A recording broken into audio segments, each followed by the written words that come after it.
crime. From cold cases to serial killers, missing persons, and more. 100% he did this.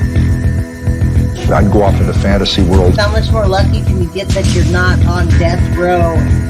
You want to know what we know. My name is Jay. This is Guilty of Crime.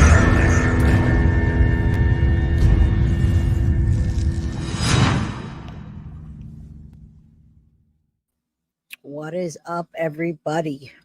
Hello, we're back. Today's a big show, folks. Hit that like button as you come in. I'll just remind you, and then we're gonna put up Madeline Soto, and I'm gonna ask for some help with the memorial fund. I'll put it up on my. I will also put it on the community page as well. But today is a really big day. Wow. I have a lot to go over. So down here it says help Madeline Soto. Cash app is going to be $ Maddie Soto Forever 13. So I'll put that there. Hit the like button as you come in. Hello, Mom. I didn't see you, but I saw somebody saying hello. So today's a big day. I've got well, let's just say I'm talking to people in Florida. I'm also talking to CM, the roommate. I'm going to give her a call in a little bit when we're on here. I'm going to put her on speakerphone. She hasn't had a chance to film, but I do have a bunch of her answers. Today's show is just like a big agenda. So I'm going to see if I can get things free. She just said she's available for the next 45 minutes. So, okay. I should call her in like 15 minutes then. 15 minutes. So before we start anything else, let me say hello, and then I'll tell her 15 minutes. I'll give her a call. We can put her on speaker. Wow. Okay. Thank you, Melly, for the super sticker. I appreciate you always. Love seeing you in the chat and in all the chats. Okay. Let me look at the agenda. So today we're going to go over a lot of things. We're going to go over the I went over kind of the Cash App. I put that in. Everybody's sharing. I'm going to go over the old apartment Jenn used to live in, 412 Santa Maria Drive, apartment 107, where there was domestic violence on Jenn Soto's report. And I have a video of people driving from the memorial to the apartment complex. And the other day, somebody was kind of calling me out on why I had that and what. And I kind of was just throwing it in there. I was throwing it in there and saying things, but I wasn't completely exactly saying what I wanted to. Hi, Mom. I wasn't saying exactly what I wanted to. And what I wanted to say was that the reason that Stephan Stearns knew about that address and the location and where to drop Maddie's body is because Jennifer Soto. We believe that Jennifer Soto may be arrested as it comes closer for implications in the murder. So that's what we're talking about today. Why should Jenn be arrested? We're gonna do analyzing an alibi with a statement analysis versus body language, and we're also going to go over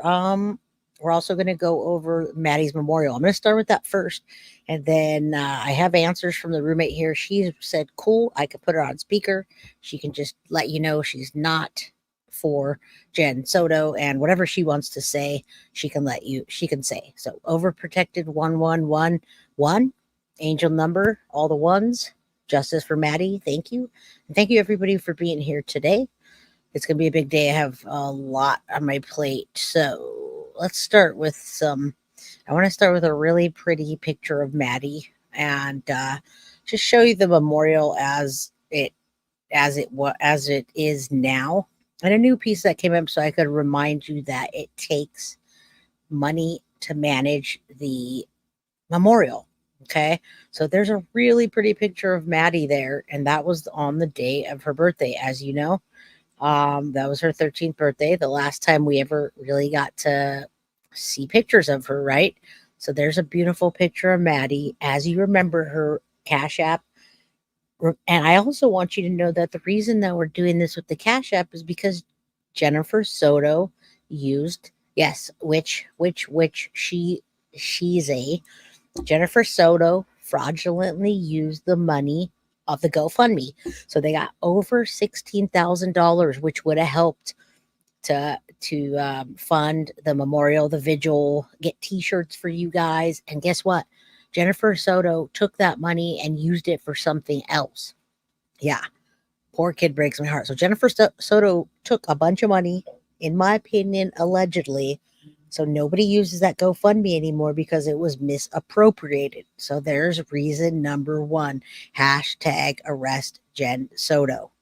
That's what I'm going to say, okay? So I'm going to show you a few pictures of the memorial, show you the memorial as it stands, let you know why you should help fund the memorial and fund T-shirts, etc., etc. And then I'll get the roommate on the phone so you can hear her voice.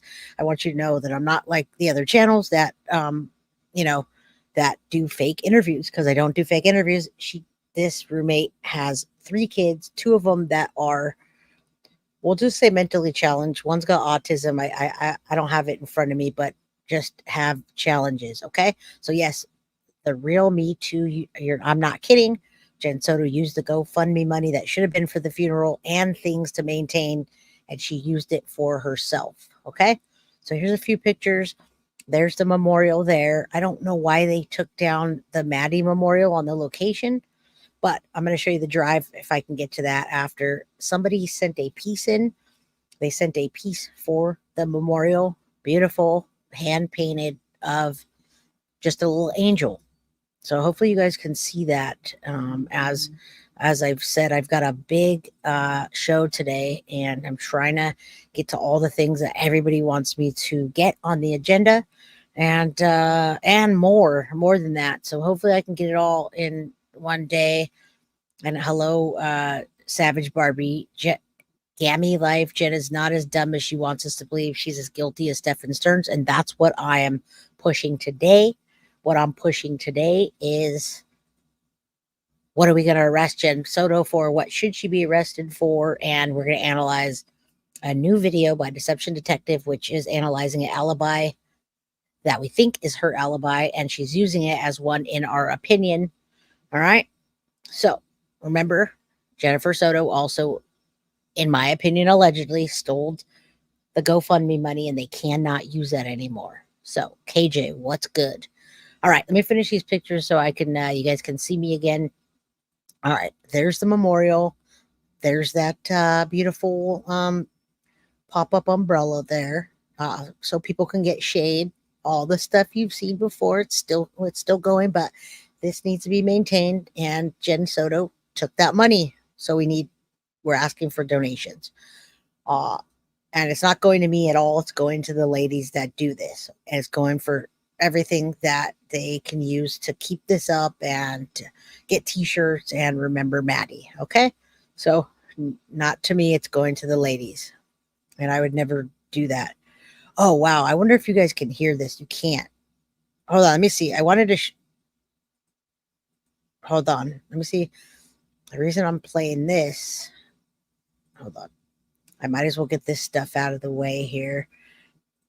All right. I have a video of Maddie, and it was at her on her 13th birthday. And the reason I'm showing you this is because what I was told, and you can tell me if it's right or not. I was told that she's saying, I'm going to tell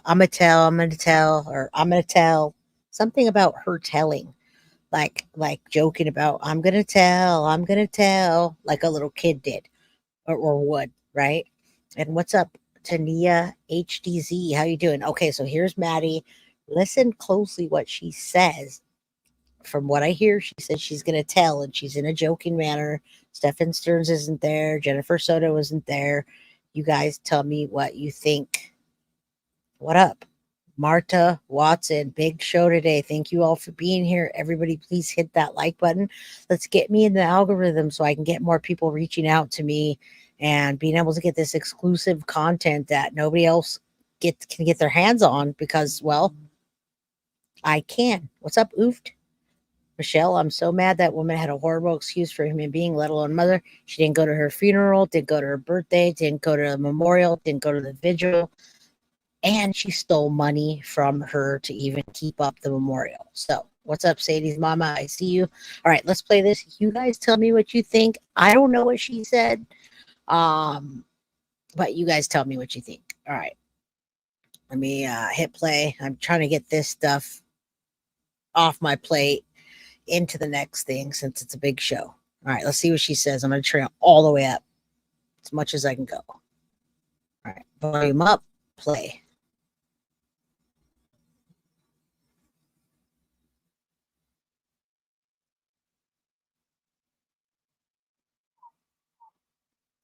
No, she says, you could tell, you could tell. One more time. This is the first time I listened to this like this. She says, you could tell, you could tell.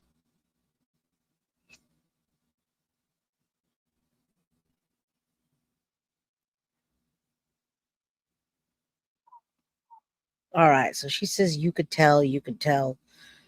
One more time for the ladies that asked me to play this, and then I'm going to hop off this, and then we'll go over the next thing. We'll go over CM since she doesn't have too long.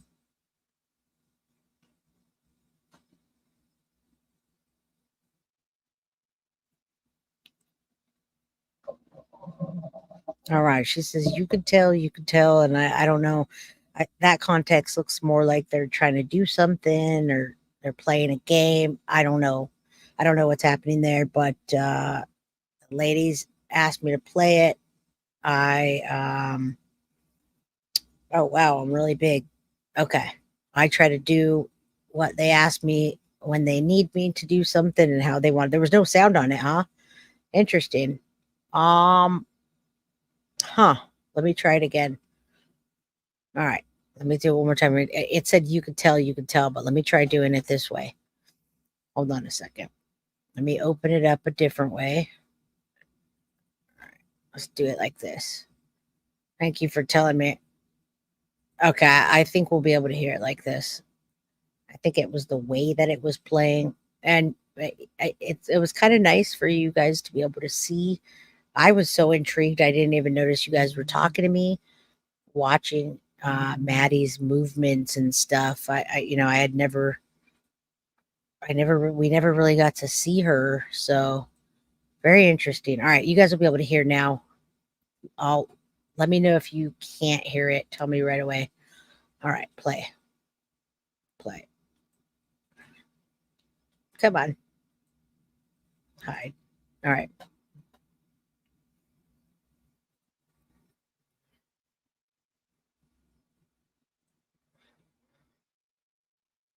Can you hear it now, guys?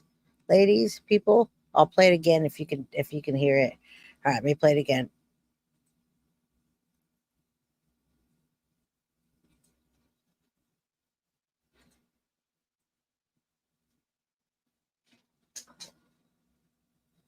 You still can't hear it, huh? Interesting.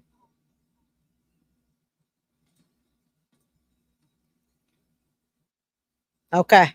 All right. Well, that's interesting. Okay, I hear you. That's weird. All right.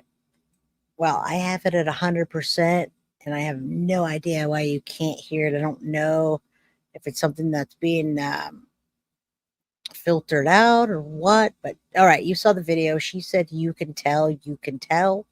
And my face is probably back on the screen really big again. I don't know why the sound's not there. It's okay. She said, you could tell, you could tell. You guys got to see her moving. Those were her last moments. Millie, it did say just you could tell, and I don't know what they were talking about right now. So I'm going to keep rolling because I don't have CM for too long. So I'm going to call her and see if she could just make a statement real quick. I have a copy of her interview where I'm asking her what her response to knowing what Jenn had told the police about letting Maddie sleep alone with Stephan Stearns, and when CM lived there, and them all sleeping in one bedroom, and did it make her uneasy? So let's get CM on the phone real quick before she takes off, okay? And then we'll keep going with the show. I know what I'm doing today with the show. I don't know what was going on with the volume, but we'll work it out as we go. I can tell, but it also sounded like she was saying something with her friend. She had a video going, I can tell, in a different context to me, in my opinion. All right. Let me get her on the phone. Yeah, Amelia, I know I could play it from the phone. It wasn't working, but we'll get back to that. I think I kind of understood what was going on with that. Let me find her number and I'll give her a call so you guys know that she wants to come back on. All right. She wants to come back on and she's going to give you a quick statement about what she thinks, and then I'll read everything to you. All right. So I have CM here. Hopefully you guys could hear. Hey, so you're on a live. You're live right now, girlfriend. All right, hey, y'all give me a hold for 1 second, okay? I'm gonna mute you and I'll be right back. Okay. 1 second. Okay, let me know if you guys could hear her. She put us on a hold for a second, and yeah, you can Tiff. Thanks, I appreciate Sorry, you guys. I'm at the pharmacy. I'll be right back. You're good. You're good. I'm gonna start talking about your stuff. Okay, so while she's doing that, so her first response to what her response is, knowing what Jenn Soto did. Remember, CM lived there and moved out right before the pictures came, folks. Okay, I know you can hear me. Thank you. I'm always loud and clear.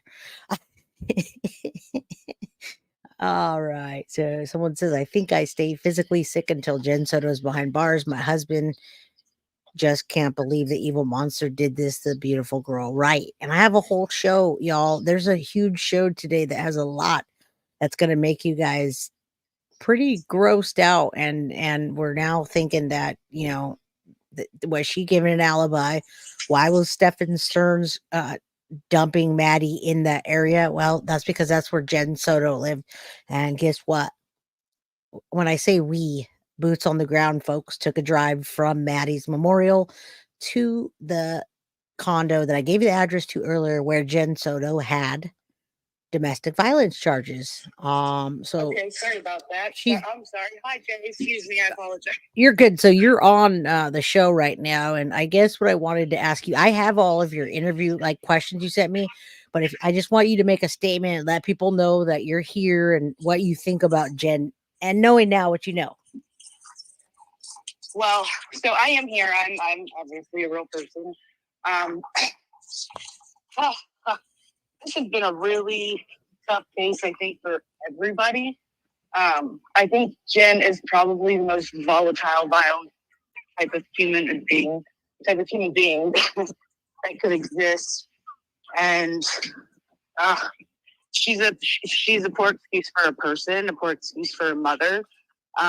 Speaking from somebody with two very special needs children.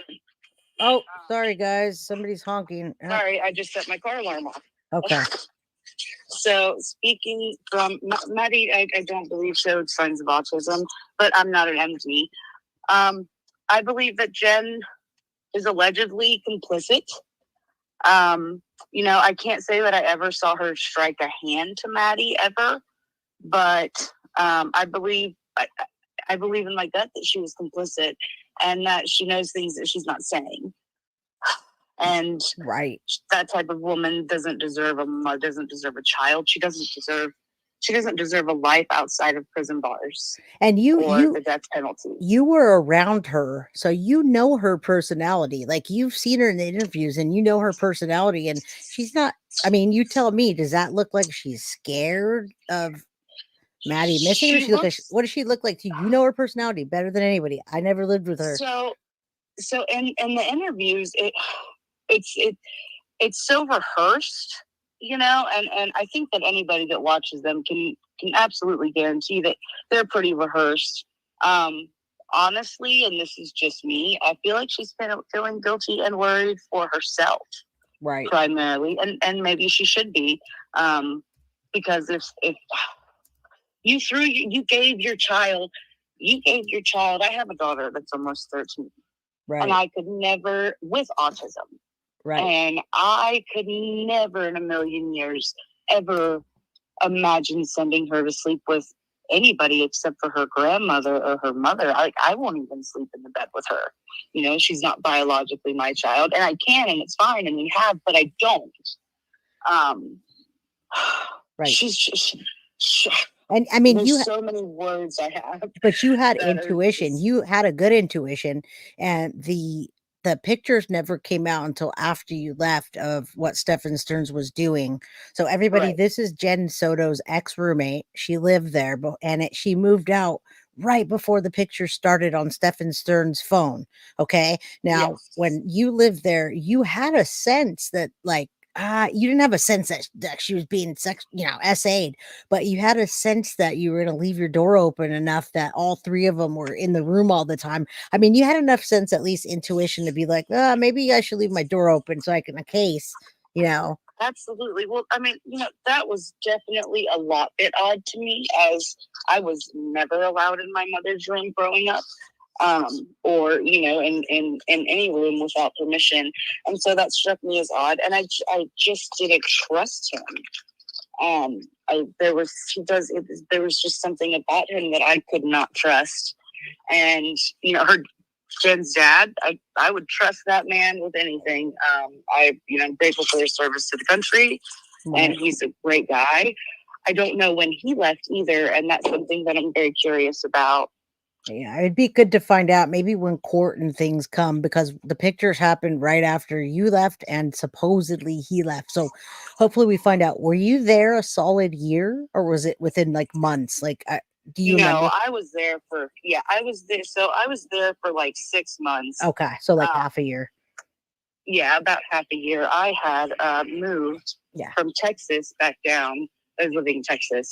Right. And so I moved back down and got a job offer in Florida, and it was closer to, I didn't have to have a car in Texas. So, and I had met Jenn and Juan, and he, offered me a place to stay until I got on my feet, which I'm very grateful for. But I don't know when he left. For Juan, Jenn was just, Jen's dad. I want you to tell people that haven't heard, did Jenn work all the time? Like, she couldn't go to her daughter's birthday, or what was she usually doing most of the time? Was she working? What'd she do? She did not work.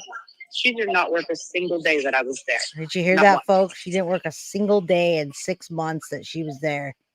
If she did, it was like an odd job, like maybe doing some dog sitting or doing something for her mother, her mom's company or whatever. But she'd never had a full-time job. Okay. At all. So he just kind of hung out around the house with Stephan, because Stephan didn't work at all either, correct? Correct. He did not work the whole time I was there either. So, and he had very expensive toys.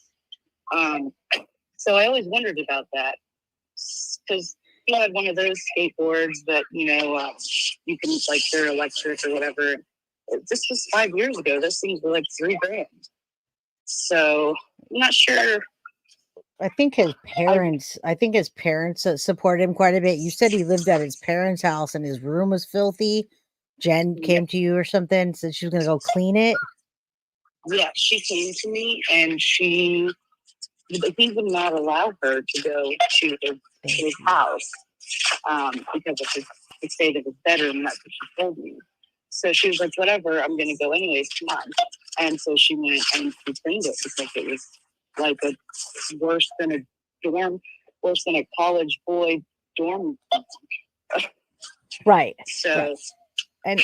And what's interesting in one of the interviews, and I'll just take up as much time as I can. I know you're busy. I have your written statement, and then we'll bring you back on. We can do a live or a pre-record. What's interesting is in one of the videos, he says, oh yeah, I just went home, like in the middle of his alibi. I went home to kind of clean up. Now, did he ever clean up anything? I mean, was he actually cleaning up anything ever? Or was he? I did not see him. You think he was cleaning up a crime scene more than likely? Absolutely. Right. I never saw him clean up a single thing, not one. Thank you, Teresa. I cleaned, I clean up after myself, but no, he didn't do anything.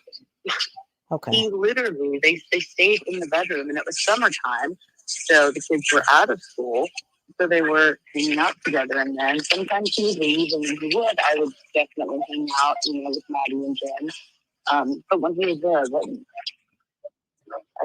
I just, he's a volatile human being. I don't, my mind is so blown. Who does this happen to? And in reality, like, it's a lot to process, and it's a little hard sometimes. Right.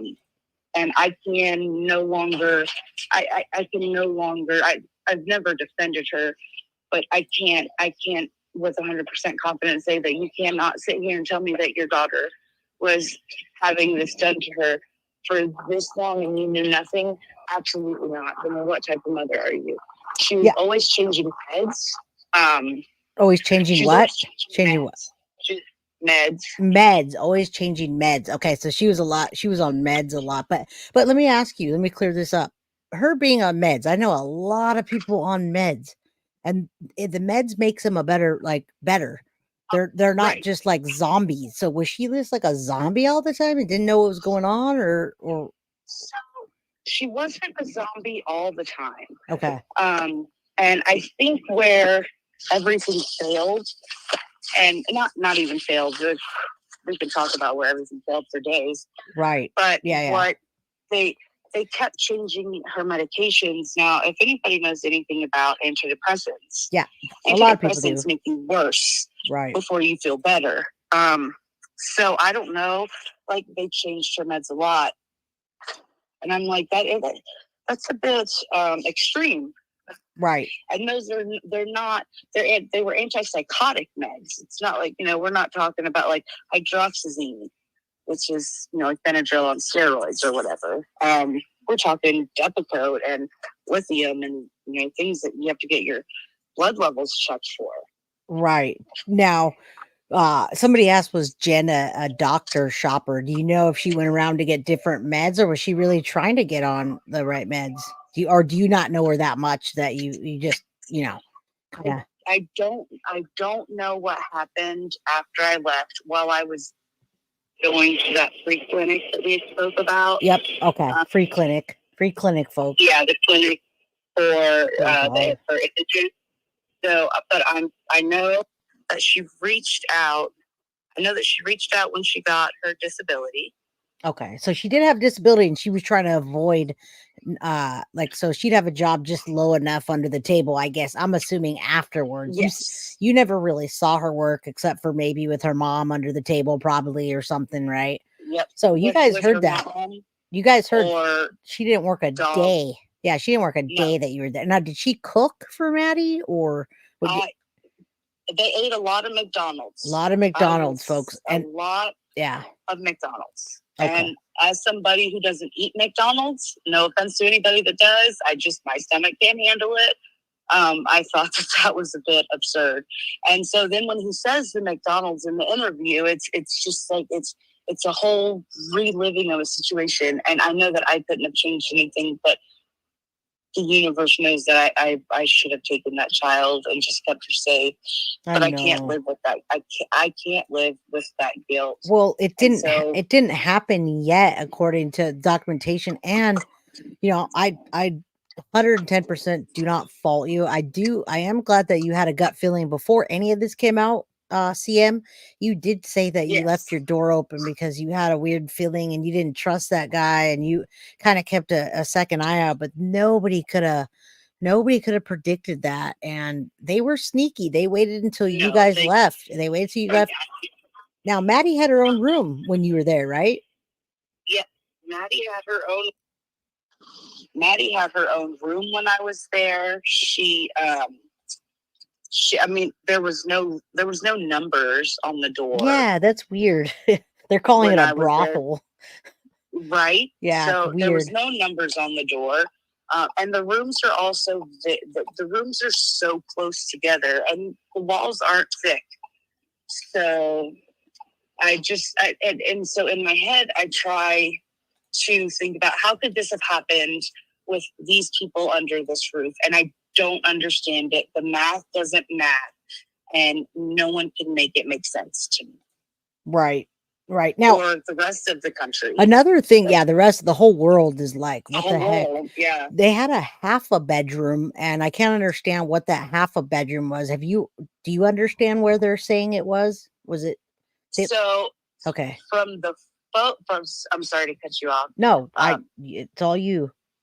From the photo that I saw, that was in the living room. That half a bedroom was not there when I was there because it was Swan.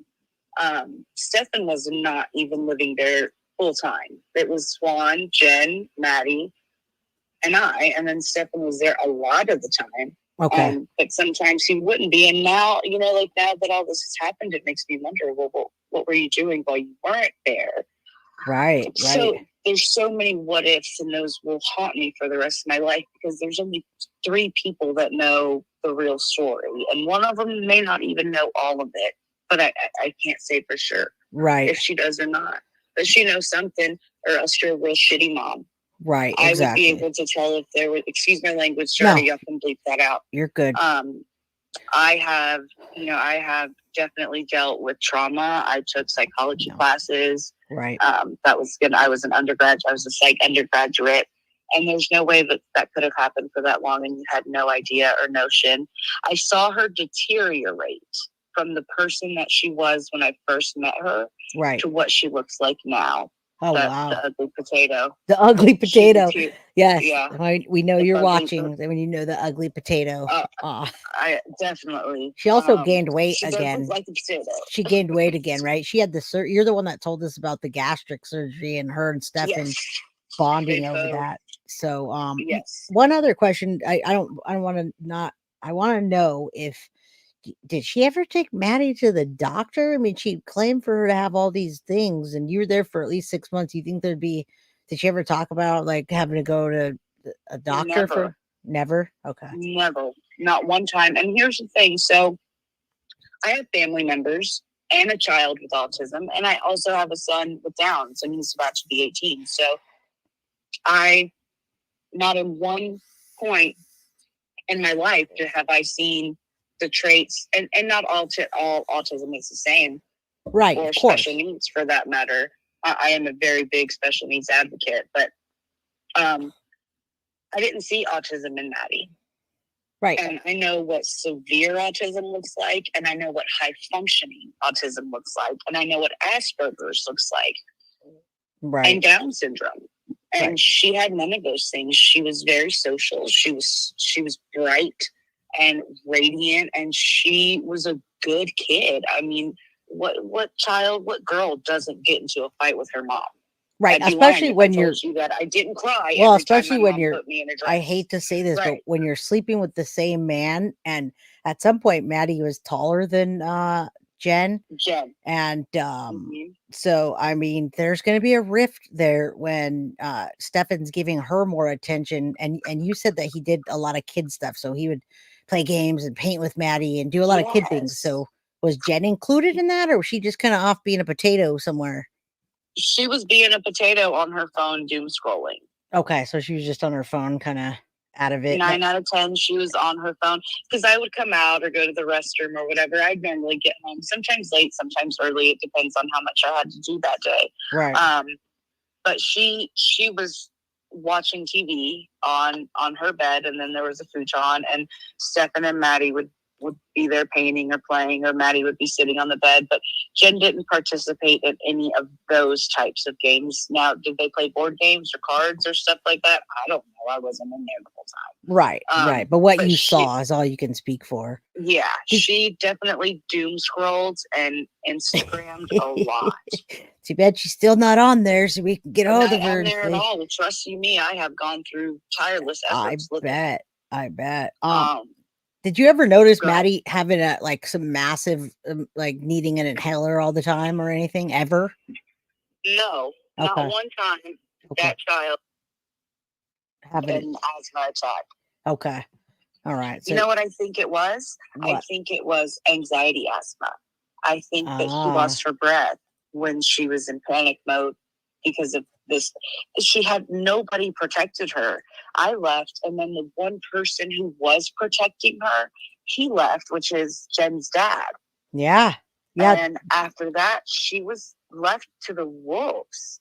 Right. And what type of person does that? I'm sorry. You belong in the depths of hell to me, and I'm the spiritual person. So. And I am too. I mean, if there's good, there's bad. If Right. vice versa. And I agree with you, and I'm here for you. And we talk often, so I know how you feel about it, and it's good to get it off your chest because it's not your fault. You didn't even really, you felt something was a little bit inappropriate, but nothing that you're gonna like charge your roommate. Just go to your roommate and be like, hey, I wish I would. I wish know. would.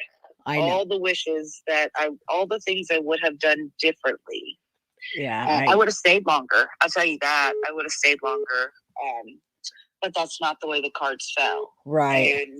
And that poor little girl lost her life because of two extremely selfish, not even two, because of a lot of extremely self-centered, selfish people. It's really bad, guys. Keep your kids close. And I hate to have to say that, but they can't go outside and play anymore. Yeah, and even inside, I mean, just look, you and I are here on a mission to not normalize letting your kids sleep with anybody, folks. All right, nobody. Anybody, dude, not a nobody. girl, not a guy, not an uncle, not an aunt, not a cousin. Just have them. And she had her own bed, so I think at some point they may have rented her room out and gave her that like half bedroom thing. I think it was downstairs. What I think they did. Yeah, I was getting another call. That's what happened, Wims. The phone started beeping. I didn't want to hang up on you.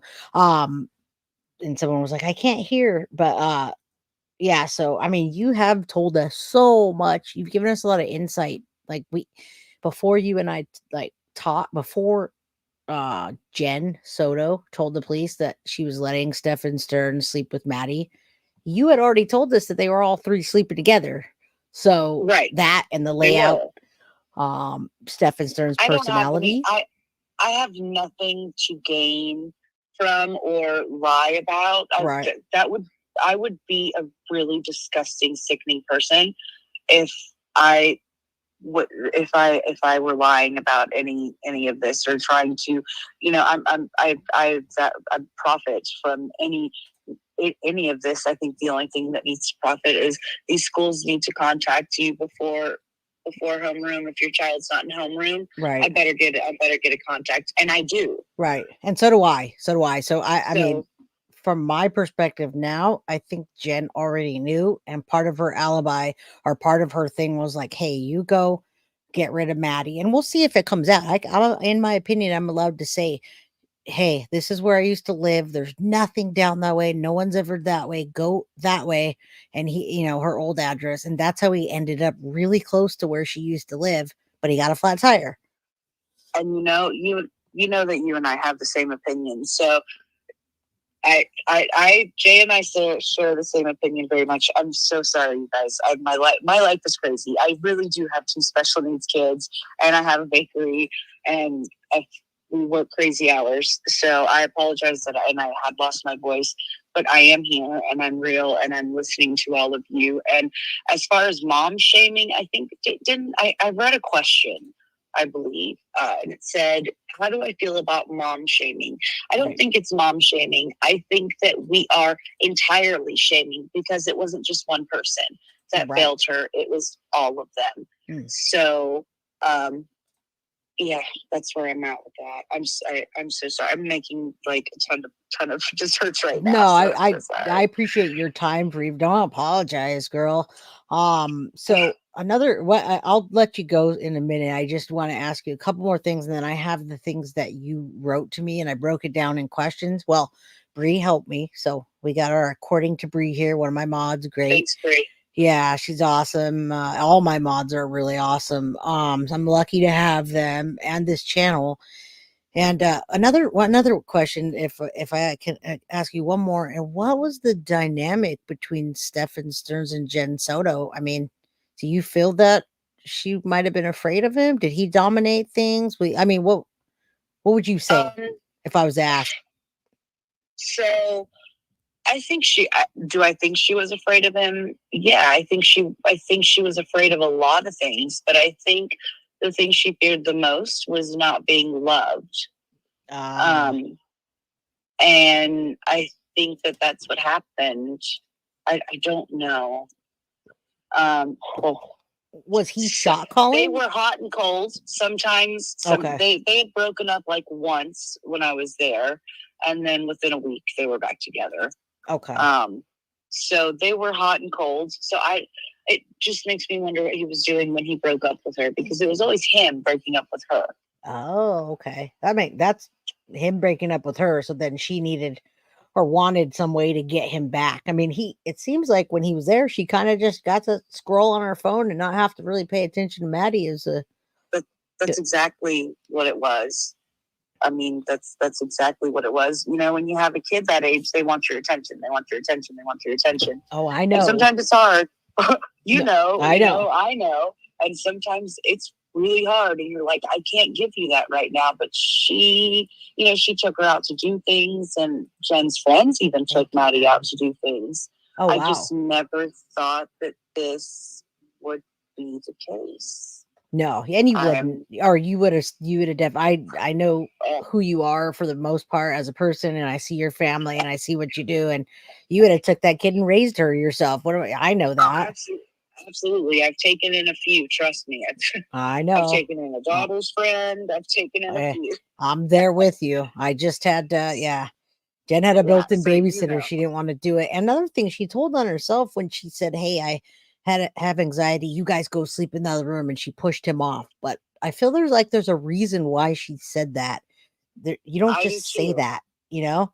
No, you don't. You don't just say, oh, I have anxiety, you go over there, because if I have anxiety, I can't sleep. Exactly. So exactly. Having my child or my partner, not even my child, my partner in the bed with me would have made me feel more comfortable than being alone in my bed. Oh, of course. Yes, I do. We just got back from the RVing thing, and my daughter was being real baby. Well, my dog passed away, so my daughter was being super babyfied. That's okay. I think it happens. But rest in peace, Trace. He'll drive us. Long life. Yeah, he did. But my daughter was babyfied, and she slept with us when she fell asleep in the middle of our bed, hitting us in the hitting it. And so there's exceptions when your kid could sleep with you, but we're also not those people.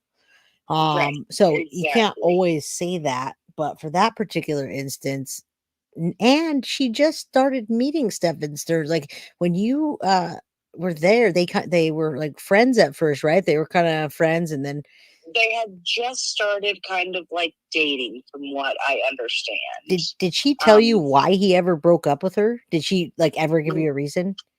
She never gave me a reason, and I didn't ask because it's not my business. Of course, I just thought maybe she vented. A little drama-free. Yeah, I thought maybe she vented to you, like, oh, he broke up with me. 555, folks. Angel number. Yeah, she didn't. She never told me why, but I always knew. I knew when he broke up with her because she would actually hang out. So when he was there, she wouldn't hang out, which is fine. I don't care. Right. I would hang out with Maddie while him and her were in the room, and I'd go to Maddie's room and draw a color, whatever. I love kids, so I know. Me too. It's a sad story. It is, and. Yes. I'm glad you're here to help. Again. Yeah, I do want to talk deeper and kind of talk a little bit about Stern's personality a bit and whatever we can, because I just want to get you on here, even if you're not, if you don't, of course, you're not going to show your face. We're not going to do that to you, but, as the steps go, I'd like to have you back. I'm going to go ahead and read the rest of your questions, and, we're going to talk about analyzing Jenn and what we think about her possibly being involved in the taking of Maddie's life. So absolutely, you've seen the videos. You know her, right? Yep, I know her, and I don't think there's alleged. I have to say this so I don't get in any trouble. Allegedly, I believe she allegedly had. I believe there's foul. I allegedly believe that there's foul play. Yes, yes. Words are hard sometimes. That's why you do this and not me. Yeah, well, you're a baker. You're gonna bake us some good stuff. So Ugh, I'm not gonna do I'm dreading my anything. life right I now. I just have a lot of talk. macarons to make. Okay, so last Um, question, and it's coming from Joyce Batista. She wants to know if Stephen Search was lovable with Jen at all. Were they lovey dovey at all, like holding hands or affectionate that you saw, or Not in front of me, no. Not really, not in front of me. And that's something that I suppose that I did not find strange, right, simply because I don't show a lot of PDA, right? right, So in public and around our kids and stuff, like, I'm not. But I mean, I never saw them hold hands. I think I went out to eat with the three of them once, right? and it was, like they were roommates. Yeah, for sure. I hear that. I hear that they're roommates. So Yeah. but that makeshift bedroom, and then those two people, you can't have that many people in a room and Right. have this happen and not know. But when you were and you told me the walls were thin, they were close, which is weird. But when you were there, it was just you, Juan, Maddie, and Jen, and then Stephen Stearns kind of grifted right in and out. Oh, he definitely grifted in and out, and he stayed for a while and then would leave for a few days, or stay for a while and leave for a few days. Right. But you never really interacted with him, did you? No, I did not. He's not somebody that I would normally talk to. I'm on an everyday basis. He's a little odd to me. And I mean, I'm a total weirdo. So Yeah. if I think you're weirder than me, we got a little bit of issues. Right. There's a difference between weird and then having something behind your eyes. I mean, he probably was already into that kind of stuff. It just didn't. He was. Yeah, I feel like he was grooming. Files. He was definitely grooming. He saw Jen and was like, "Oh, she has a daughter." And I'm not saying Jen didn't. I mean, I think that he did see her and he started grooming her and whatever. But I think, in my opinion, allegedly, she used Maddie as a pawn to bring him back. I allegedly believe the same exact thing. And you should never use your children as a pawn, not even in a divorce. Yeah, and if nothing. there's one thing I can say to anybody, and from the bottom of my heart, don't ever talk badly about your child's other parent in front of them. And I tell you that, and I can tell you right now, my kids are not biologically mine; they are mine. Right. Their dad is not a great person, but they have never once heard my partner or I say anything bad about him. Right. Nor would we ever. That's just not something that you do. And there's a couple other things that I want to talk to you about, maybe on the private side, so that we can maybe figure something out. Right. All right. Well, yeah, I appreciate you. I definitely let you get back to your thing. I've still got a big show to do and a huge agenda today. I will be listening to you guys. Okay. So, all right. Well, yes. Thank you so much. Thank you. I will definitely come back on. I'm so sorry. We're working opposite schedules because of school's out, summertime. Yep. So our schedules are crazy. I'm here with you. Summertime for me as well. Girl. Yeah, that's why we talk, because we have a lot of the same stuff in common. Yes. All right. Well, everybody, I appreciate you guys, and justice for Maddie all the way, and may all who were involved receive the hand of justice in the most, in the best, hardest way possible. Right.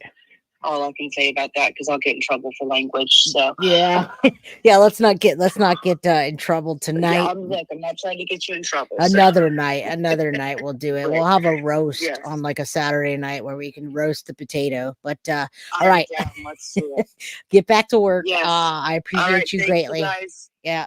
Y'all have a good one. Everyone says thank you, CM, and you have a good one. Go get your cook on. I'll talk to you soon. Thank you. All right, bye. All right, y'all. All right, so that worked out. All right. Yeah, I got a bunch of, so I can't even check my messages right now. So let's keep going on this because there's a lot to go on. All right, everybody. So we got CM on here. Very nice lady, and she was on here before all of this broke open about Jen knowing that they sleep together and us knowing a lot of stuff we know. We didn't know the layout of the place. We didn't know a lot of things, but it did come from this woman, CM. So, yeah, Saturday night potato roast. Yeah, she is very nice. She's similar to me. She's got a wife, 3 kids. I've got 2. And we make it work. We work our butts off to make it work. So, yeah, let's do it. Roast a potato. Now, let me finish these questions so that we can timestamp this, and whoever wants to come back to it can just listen to the CM questions in a chunk. Yeah, I can turn my air back on now. All right. I got hot in here, but I didn't want you guys to not be able to hear that. And yeah, we did our best to put this together for you today. Jay, do you think Maddie was Stephan Stern's only victim? No, I don't think that Maddie was Stephan Stern's only victim by any means.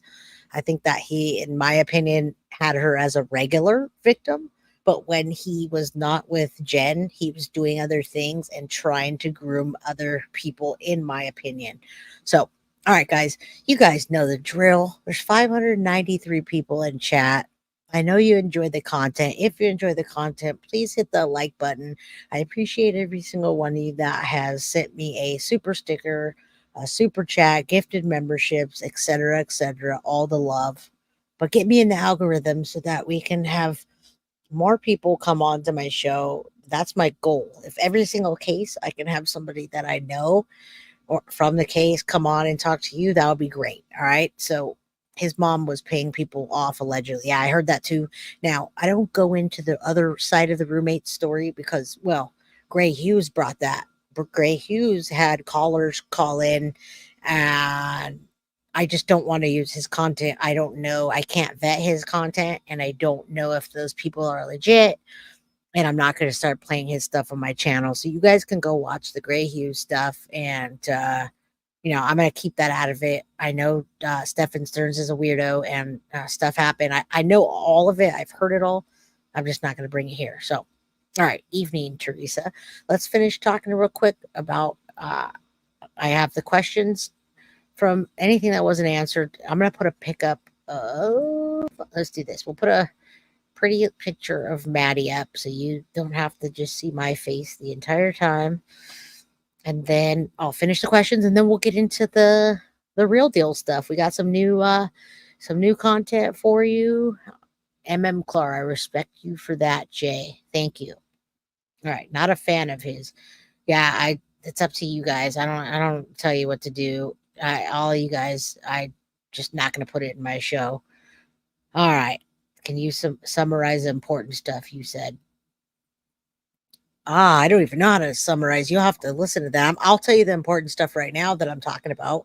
Let's do this, Mala. I'm going to do this. I'm going to put up this picture, and then I'm going to read the questions to you that I had asked CM before.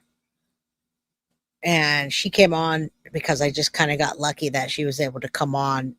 So, that being said, I'll just put Maddie up for you to see. And let me finish these questions for you. Okay. Yes, I'm glad I'm not the only one who doesn't like him. Yeah, it's not about liking, it's integrity. It's an integrity thing. All right. I think Plunder did a deep dive into his parents' finances, and he was able to not have to work. Yeah, he didn't have to work. All right. Let's get into this so I can get these questions out of the way. CM. All right. CM. I gave you the response to her knowing now about Jenn Soto. After she moved out, knowing that Jenn let Maddie sleep with Stephan alone, and she said, I think that's the most vile, guilty, downright volatile type of human being. A person like that would send your daughter to bed with some man that you all heard is on again and was on again and off again in the very beginning, folks. So now we're talking 5 years later. And yeah, I love Plunder too. All right. 5 years and Duty Ron and Deception Detective. 5 years later, okay, they're still off and on in the beginning. They're off and on, and she sends her daughter to bed with him. So we found that out from Jenn, but we heard about it before. Right. Second question. Based on everything you know and knowing Jenn, Do you think she played a role in the unaliving of Madeline, or what are your thoughts on the situation? Again, CM isn't going to speculate much. She just says, I don't know the role she played in Maddie's death or if she played a role, but she's 1,000 or 1,000,000% guilty of not protecting her child, to be clear to everyone. So, like all of us, we don't know the role that she played, and we're going back to the SA charges. So, she doesn't know if she's guilty in or played a role in Maddie's passing, but she does say 1,000,000% for not protecting Maddie. All right. Is there anything that you'd like everyone to know based on how long you lived in the condo and what went on? I didn't live there long, about 6 months, and these are the things I saw and what I know, and that's it. So there's nothing else.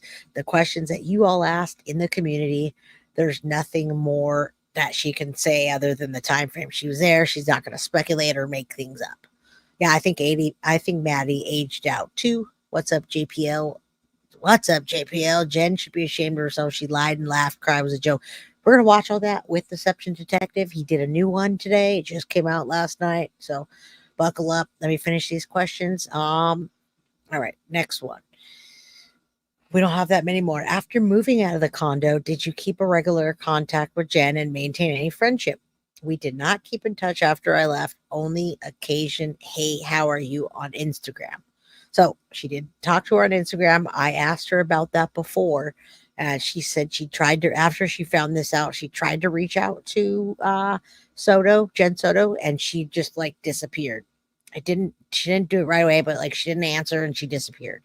All right. So she turned her back on her daughter, the real me, too. All right. Let me finish these questions. I'm getting sidetracked.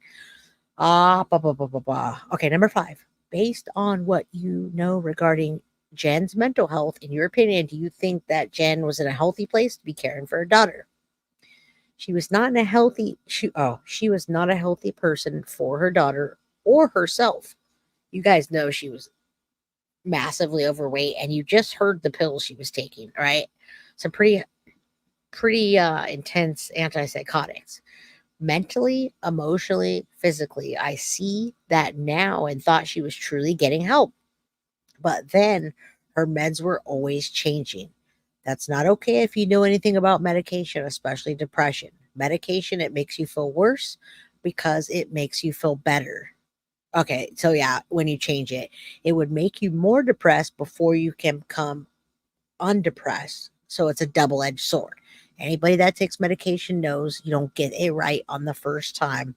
Okay, so it just takes time to get it right, and you don't just keep changing. You got to try to work through it, and she didn't.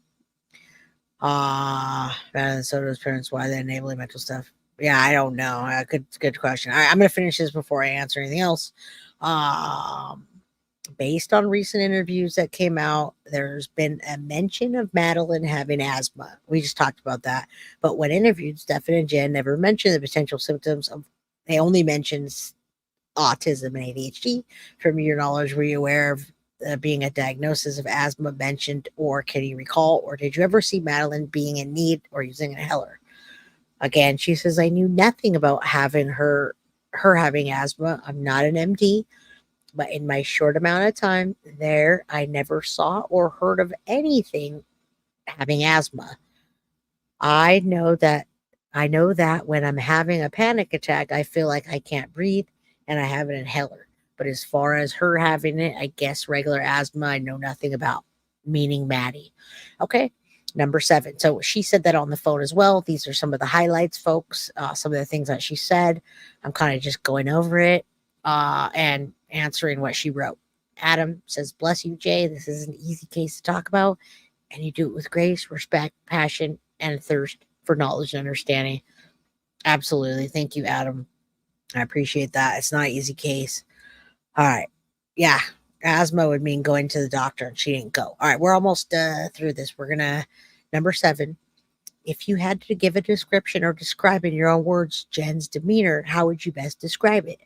Her demeanor often changed. Now, this should make sense to you folks, knowing all the medications that she's taking, antipsychotics, the antidepressants, probably same as antipsychotics, sleeping pills, anxiety pills. So when you're taking so many medications, it's like, do you even know who you are anymore? I mean, I saw her get frustrated, but I never saw her get really angry. And if she did, I wasn't present. We didn't get into any arguments or anything like that. Sometimes she would yell at Maddie, but sometimes she would yell at Maddie, but I'd be lying if I told you I haven't yelled at my kids. Maybe not often, but they've been yelled at. Same here. You heard me yelling at my dogs one time. I said, Wes, or something like that, and I forgot to turn the mic off. So I don't know where Jenn is. I'm speculating that she may be with their family. Rebecca Wyman says, do you think Jenn was so grossed out by how nasty Stephan served with shower? She forced her. I wouldn't, I haven't even gone there with that. That's not something that I even could go in my mind. All right, let's keep going. When describing Jenn, do you think her mood changes were controllable to where she was able to function, holding down a job, paying bills? Now, I just told you guys she didn't work a single day in 6 months. So for her to act like she was working and hustling, she was on SSI. She didn't do shit. She sat there all day in the summertime with Stephan Stearns and Maddie just in the room. Okay? So, yeah, I said what I just said. She was very high and very low, is what CM said. She did work a little, or no, she did not work at all while I was there. Her dad was making all the condo payments and things like that. I'm not even sure when he left. I don't know what day or month or anything, but that is something I'd like to know. If anyone knows when Juan left, let us know because we're trying to figure out. We think he left right before the picture started, but we don't know. All right, number 9, and we're almost done. In your previous interviews and answered questions, you have never mentioned anything about Jenn being a substitute teacher. What was something that you forgot? Was that something you forgot, or were you not aware of that? No, I never forgot that she was a substitute teacher. That was something I read in documents because she wasn't working when I lived there. Okay. So she brought that up. She's been racking her brain. Yes. Creative Lotus Lab. Thank you for becoming a member. I have a lotus on me tattooed somewhere, by the way. That reminds me of you. So there's a lotus, a giant lotus for you. Can you see it? Giant lotus. Welcome, Lotus Lab. All right. I'm thinking Juan ran. Yeah, probably. All right, let's go. We're almost done with the questions. All right, number 10. Given everything you know and everything that you would love to say, what's your biggest thing you want to make known and everyone to hear from your thoughts on the situation and tragedy of what happened to Maddie? In hindsight, what I think is, how could you be home all this time and have these things happening right under your roof and either turn a blind eye or send your child into the lion's den due to your own selfishness and not knowing that something was wrong, folks, and just could not wholeheartedly believe that was happening and it was going on for so long and she allegedly had no inclination, especially with the way the rooms were upstairs. Remember, at the time, there were no other roommates. Imagine the place with Juan being downstairs, a grandpa, and then upstairs, Maddie had a room, CM had a room, and Jenn had a room, and Stephan Stern grifted into Jenn's room. Okay. All right. So there was also no numbers on the door when I lived there. It was her dad who gave me the offer to stay there until I got on my feet so I'd be close to my job. It definitely beat waking up at 4 a.m. to catch 3 buses. And plus, I got to know and meet an amazing child, which is Maddie. Okay? So, I also have questions after. I'll do it after this first video. There's Millie sent me it's kind of poll questions, just something to give you guys a food for thought. I couldn't really put it up on the poll, but I want you guys to think about these things, about if your daughter's missing and would you be surrounded by family or your boyfriend, things like that. So we can talk about that after. I'm going to take this picture down and we're going to start with, all right. I want to compare with you Let's go. And Millie and team, I'm trying to get everything I can in one episode. But if I can't get everything in one episode, guess what? That means we have to have another one. So arrest Sicko Soto. All right. So what I want from you guys is to let's play a quick video to get you guys thinking. I'm gonna play the video. It's like 9 minutes and something seconds in double time. I want to play that. It's about why Jenn Soto should be arrested from Duty Ron and Oblivious Benson. That's not very long, but it's going to give you the perspective you need to take a look at analyzing an alibi using a statement analysis versus body language. Okay, so it's a huge difference. And in between, I'll go back and forth between my agenda. So thank you. Yeah, more episodes. I'm down, Jamila. And I want you to know, folks, when I come up with the episode, I'm the one that has to come up with the episode. You know, there's no script, so it's just in my head. Write the questions out. Bree helped me put some things together today, but typically I'm coming up with the ideas, writing the questions out, you know, contacting the people, and just doing the whole production. But I only do it if I'm compelled to do so. I don't take cases that I'm not compelled to do. So if I don't have like this epiphany about something and have a grand idea of how to execute it, I just don't do it. So thank you, Brian and Jill. Jay, you're amazing. I appreciate you. Synth Serber, thank you for the $3 super sticker. I'm a little low this month, just because, we took off for however many days. So everything helps. And all I ask you to do is hit the like button. Everything does help right now, especially right now. And I think we're in a good place financially. So I'm not asking for help like that anymore, but we just hit 555.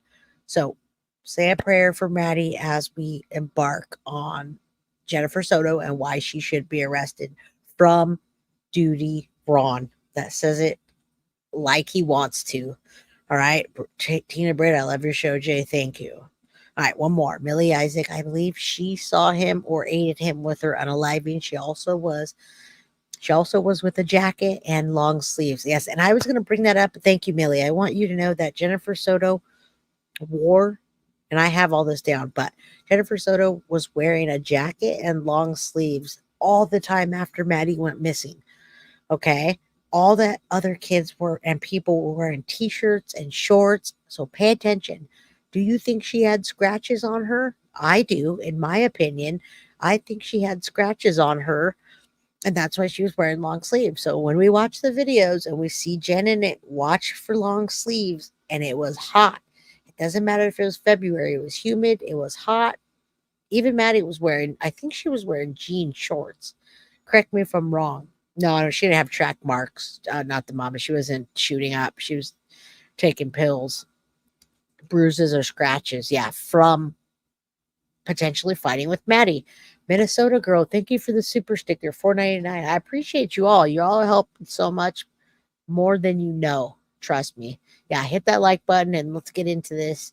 Let's get into this next one. I'm trying to hit all my points today, but I have a lot of points today.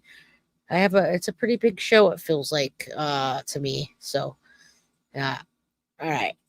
It's a lot of information packed into a little bit of time. Let's go. Again, I come up with these things and put them together, and I got to do all that. So it's I appreciate the mods a lot. All right, let's listen to why Jennifer Soto should be charged in the Madeline Soto case. Oblivious Benson's on this. This is fantastic. Love it. All right, you all know Duty Ron. Everyone's asking about Jennifer Soto. Why is she not charged? This is the reason why everyone's up in arms. This is the prime reason why everyone's like, what in the actual is that? You see on this officer's phone, it says 1942 hours right there. That's military time, 7:42 p.m. on the East Coast. So there's the times, and I just want to take the branding off so you understand that the body cam is just it's all messed up, the timing and everything here. It even has the wrong date. It's 2/26. This is Monday night, February 26th, not the 27th. So don't get too caught up on that. Just wanted to clarify that for you guys. But what did you say? What you call? My question is not why is it not a code 3? Exactly, Carla. You'd be saying to them, aren't you going to send somebody out to search for my daughter? Where's the helicopter? Why is the helicopters up? Why aren't you guys out searching for her? She didn't once suggest that to them. She didn't even ask them, hey, will you go and search for my daughter? I don't know where she is. It's nighttime. Yeah, so that last time she was seen, it was early this morning, like 7 o'clock. That's what I'm about to see. I'm about to go check. I just try to get as much information now. Yeah, I want you guys to know that the ladies that are in Florida and all the people I talk to, boots on the ground, yes, Michelle, much respect for duty, Ron. All the people that lived in Florida have been blasting me, and especially Millie said she wore long sleeves the whole time, all 3 days. And I can't even tell you the circumstance, but something in those 3 days when she was with her mom happened, and a worker was involved, and a worker was there with them, and the worker said the whole time that whatever was happening, she was wearing fucking long, excuse my language, she was wearing long sleeves. And not in a particular instance that you would wear even sleeves, but she was wearing long sleeves. So thank you, Gammy Life. I appreciate you all. Thank you for gifting the membership. Creative Lab, Lotus Lab. Love me some Lotus. All right, let's go. Why Jenn needs to be arrested. In my opinion. Has a hit in like an area full of kids. So if you want to help me out with this one. I am outraged. So first of all, I'm excited that he's getting the death penalty. This is great news. Good. Bye. Like, bye, please get out. Right. We don't need you on Earth. I'm happy for that. But I'm still irritated about the Jenn thing. Look at the statement. I hate to cut. Look at this. She pimped out Maddie. And I love the hashtags that you created in your Thank you. Hashtag jail for Jenn. Bring back old Sparky for this one.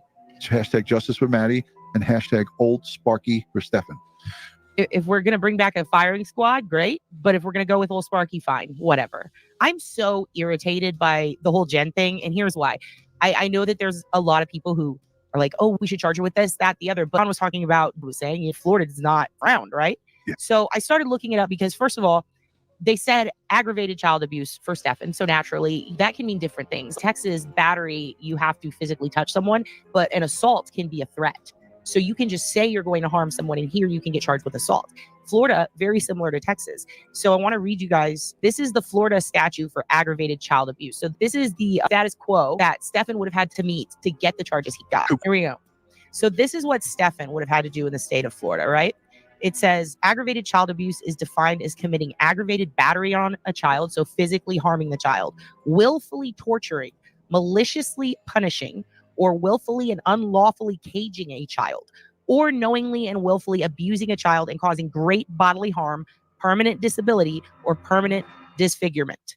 And then they go on to stress that it's not required that the offender be a parent or custodian. And the reason that they stress that, as I was doing a little research into it the other day and again today, is because they actually, the charges there can amp up if you're a teacher, if you're in a... All right, so I want you to know she was a substitute teacher, folks. So that could amp up the charges even more. And then look at those charges with the child neglect and aggravated child abuse. Position of power or authority, or if you're a parent or custodial guardian. So he double whammied on this. You got your... Yeah, because they mentioned in the docs that he was in a position of power and authority. He spelled it out. And that's why, because if they do that, then they can add this on. Now, they used to have something similar to the Texas 3 strike law, where basically 3 times and it's automatic life in prison for specific charges. Things like DUIs here. If you get a DUI 3 times, you do risk spending your life in prison if it's a felony. So there's specific types of levels for these things. And with him, he's getting hit with the books. But what I was interested in is we were talking about Jenn. What can Jenn be charged with? I heard Jenn was actually unemployed and not at work. She was starting a new job that was just bare minimum amount of hours so that she could keep her disability benefits and not lose them. So she was literally working like 8 to 10 hours a week around. By the way, she was training. You know, but this, again, law enforcement has not confirmed this, and we will hear if she in fact gets charged at trial. Okay, so I want you to know M.M. Clark, long sleeves in Florida in the house. And it wasn't just in the house. And I wish I could say more, but just imagine something that you would do. Let's say you go and do yoga in the heat outside, or some activity that you would absolutely never wear long sleeves. Let's say that we went swimming or something. I know some people wear long sleeves so they don't get burnt. but she wore solid long sleeves for days, and they never took pictures of her. They never checked under her arms. Just imagine something like that. And this is from inside information, something that she was doing that she wore long sleeves that's very inappropriate for. Okay, so just keep an eye out for that as we watch this. About that, but if it's just Stephan Stearns that's going to face the music, I don't think we'll hear much about Jennifer Soto's work. But then again, they might want to clarify that she wasn't there. When Disney separated themselves from both of them, that's when everyone went balls out, and her old coworkers came up and were like, "Oh no!" And what kills me is she's allegedly working so little, and the day she picks to do her training shift is Maddie's birthday celebration. It's bullshit. You have the whole week. You're only working literally one shift, and you're mooching off disability. Right. You couldn't have picked another day. I pointed that out early on, and I got attacked. People came at me like, some mothers don't have the option to take days off, and I got. And that's true. Some don't. She did, and not only that, it wasn't her actual birthday. It was during the week. If you're having it on a Sunday, what would have been the difference if your day off was Tuesday? Have it on. Why move it to Sunday? Why? All right, there are 615 people in chat. Hit the like, but don't take off because we haven't even played the new content yet, folks. I got a new video for you with Deception Detective. I just wanted to get you to see the actual legalities of this and understand about the long sleeves and the inappropriateness of it. It's something that I can't even tell you, but just imagine the most inappropriate situation and just wearing long sleeves and sticking to that. So there's a lot of things and inconsistencies why I think Jenn was more involved than we think. If you're not going to make it. And then also, let's not forget, she has no freaking bills. Zero. Her dad's paying for the condo, and they're collecting rent from a rogue roommate. And then he's mooching off his parents and her. Look at all the deaf, annoying parents with the dogs. He was buying, oh my God, I think I showed you.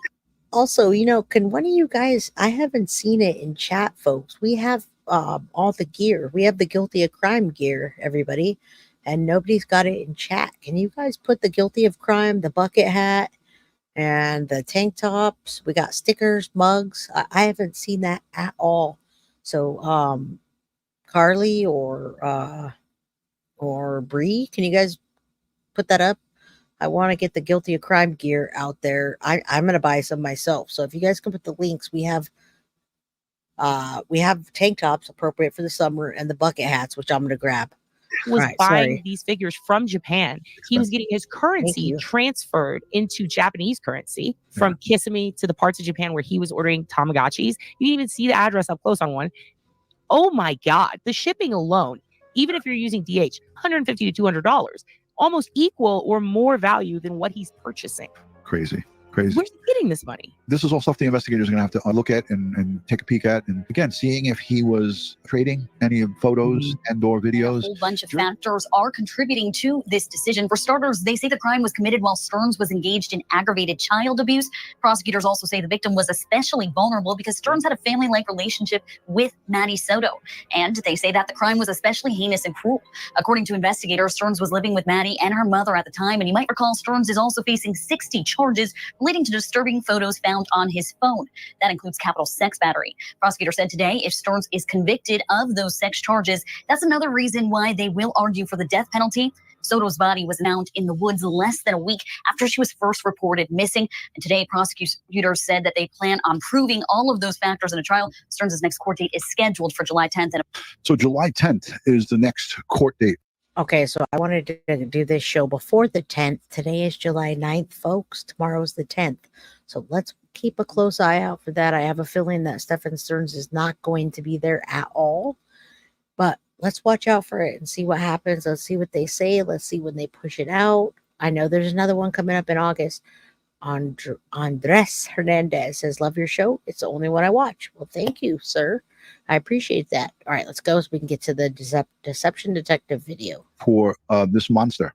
He's not a human being. He's a monster, Stephan Stearns. They say he had been sexually abusing Madeline for years. Sexually abusing her for years while being sanctioned. We heard from Jennifer Soto.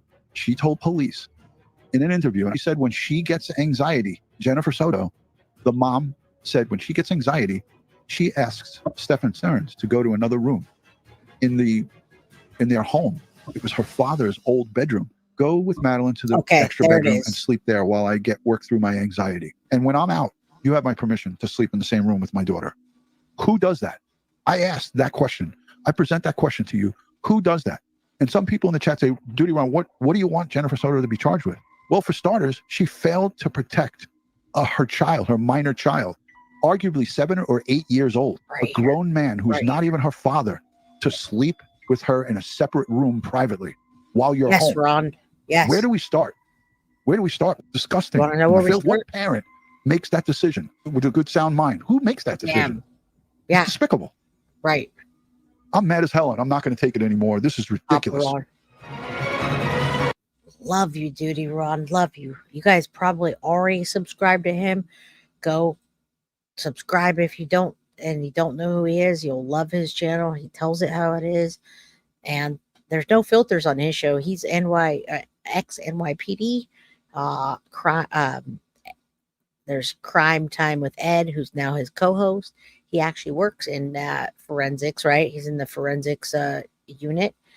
And that guy, man, I'm a nerd for that because I love the forensic portion because that doesn't lie. All right, now. All right, folks, listen to this. How to analyze an alibi. I'll put this up right now. This is Deception Detective. This video just came out yesterday. It's only about 14 minutes long, but it's fantastic. Okay?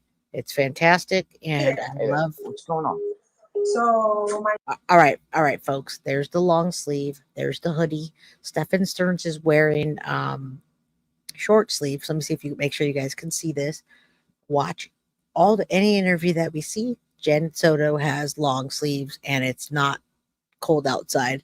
She wears them the whole time. So yeah, great video by DD. Don't forget, yes, hashtag ugly potato, arrest her. Let's go. Let's listen how alibis are made. And don't forget, Cash App, $ Maddie Soto, MS Forever 13. They're trying to take down the memorial. It's slowly disappearing. We need funding. It doesn't go to me, it goes to the ladies that are doing the funding. Also, hit the like button for me, and I'll shut my mouth and keep going. All right, let's go. My daughter was dropped off close to school this morning, but never made it. I went to pick her up from school. I'm sorry, one second. Yeah. That was quick, but it was Jenn Soto telling the police about the last time her daughter, Madeline Soto, was seen alive. The only problem is the story wasn't true. In today's video, I'm going to show you how to spot a made-up story using deception detection techniques. I'm Deception Detective, an attorney trained in statement analysis, and this channel exposes lies and manipulation. Since that clip was so short, I'm going to play it again before we discuss. This is Mom. This is Mom? Okay. Hey there. Hi there. Hey there. Hey there. What's going on? So my daughter was dropped off close to school this morning, but never made it. I went to pick her up from school. I'm sorry, one second. Go ahead, sir. Telling a made-up story is hard, especially in a stressful situation like talking to a cop. So most liars end up keeping their scripted stories short and sweet. That way there's less chance of making a mistake or slipping up and revealing too much. That said, the officer did cut Jenn off here, so we can't say just yet that her story's suspiciously short. To do that, we need to listen to her tell it in full, which she does a few minutes later. All right, folks, give it up for Deception Detective. He's here in the house. This is a brand new video. We want to make sure we go over there and like it, share it, do all the stuff. We love Deception Detective. He gives us great insight. This is his statement analysis, and then we're going to do body analysis, and you're going to see the difference. And thank you, Oh Snap, for the super sticker. I love you guys. You're awesome. Thank you. All right, Deception Detective, you're on. Go back a little bit. To do that, we need to listen to her tell it in full, which she does a few minutes later. I don't know. She got dropped off. She was like, so she's embarrassed by his car. So she didn't want to be dropped off at school. She wanted to be dropped off like half a block away so she can walk. But he dropped her off half a block away and drove away.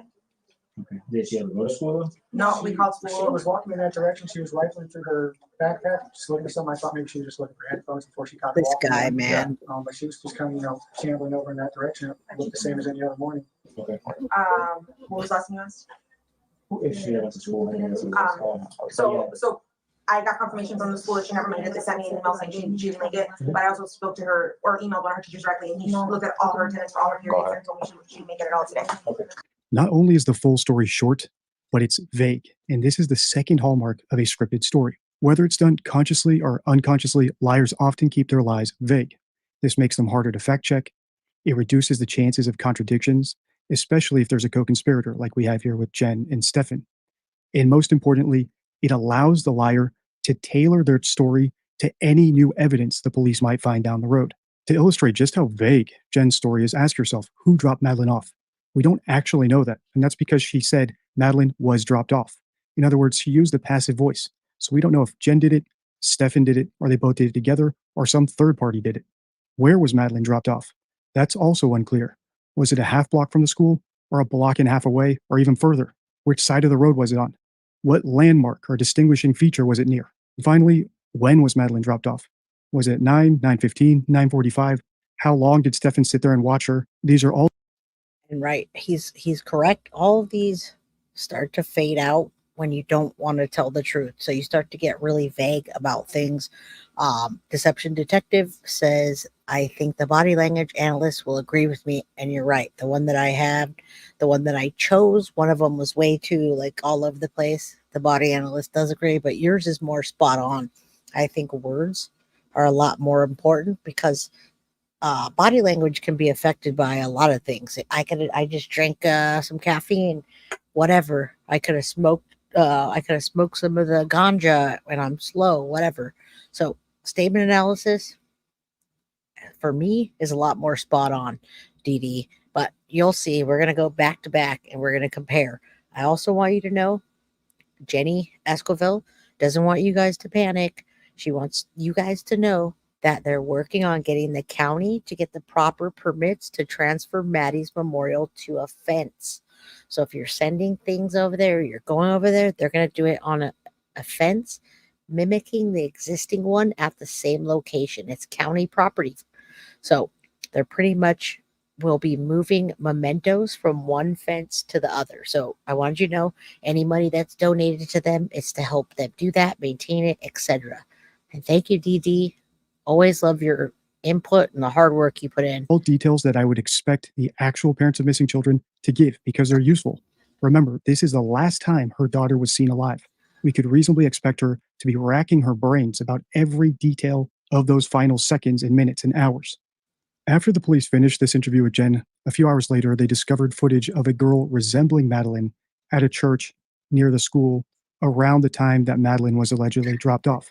So before I play the interview that Jenn gave to the news the next day, let's do some practice. Will Jenn tailor her vague story to match this newly discovered evidence, or will her story remain exactly the same? Or will the story change completely and have a whole bunch of new details? If you've seen my videos about reminiscence effect, you'll probably get this right. If not, I'll explain what that is the next time I pause. Big deep breath. Okay, let's get this out. We don't want to even say this, but we got to repeat a story. I can't wait to hear what DD says. Dion Pill says, I love you, Jay. Do you think he did the unthinkable by keeping Maddie subdued? Thank you for the super chat. I would have answered your question, hopefully. Anyway, we have 617 people in chat. So if you want a question answered, you might have to do that. But yeah, he probably did subdue her, Dion. I don't understand how he would have done it any other way. There's a lot of pain involved in what was going on with what he was doing in the essaying. So that a 220 to 250 pound, 6'2" man, I almost hope that he was using something. All right, let's go. We dropped her off at school, close to school. She wanted to walk the rest of the way. Yeah. I'm not sure what I'm allowed to share. You share whatever you feel comfortable sharing. I know you had a conversation. Again, you should never say that. Gannon Stout, stepmother, and many people that have been proven guilty later on say that exact same thing. I'm not sure what I can share. That means they have something to hide. And yeah, the interview was before, or Stephan Stearns would have already been arrested and she wouldn't have said anything. Bree, thank you for being a member for 2 months and donate to Upkeep Maddie's Memorial Cash App. Thank you. All right, let's go. Conversations with detectives. Not sure what that conversation is, but whatever you feel comfortable sharing, that we'll put the awareness out there. Yeah, she was spotted walking by the church, by the middle school on the cameras. They saw her hang out in the parking lot for a little bit and then get up and leave. They didn't see a vehicle or anything else. They just saw her walk away around 9 a.m. heading towards the school, but she never made it. I've analyzed this interview in great detail in my video, Does She Have Guilty Knowledge, from a few months ago. But in this video, I want to point out that we have one new detail and only one new detail, that Madeline was dropped off near the church. And that brings me to my third hallmark of scripted stories. They're rigid. As strange as it might seem, true stories often evolve with time, especially in the hours and days following a traumatic event.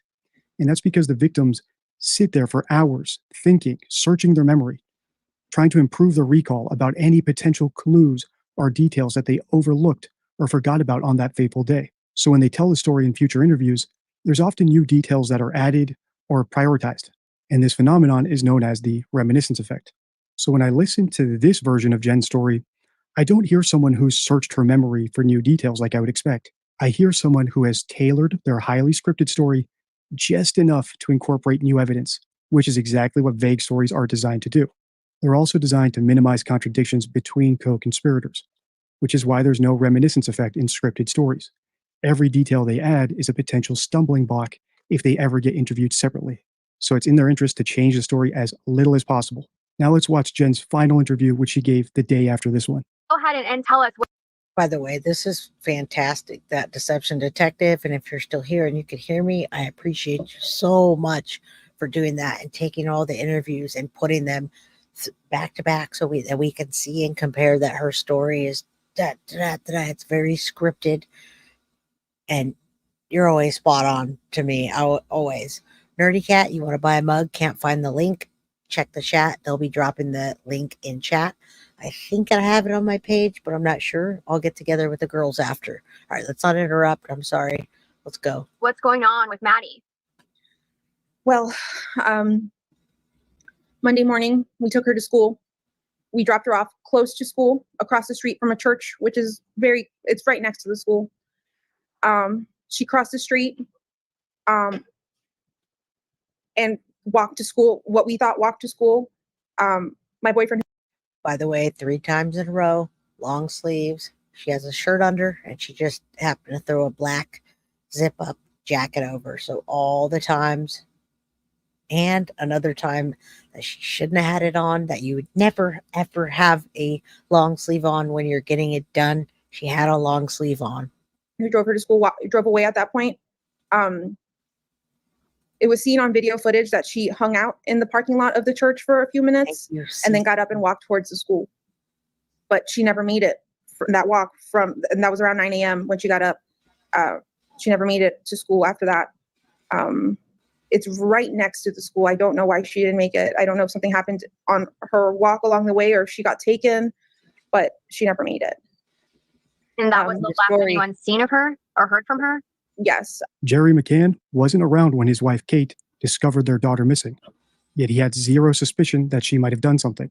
John Ramsey wasn't in the room when his wife discovered their daughter, John Bonet, missing, yet he had zero suspicion that she had anything to do with it.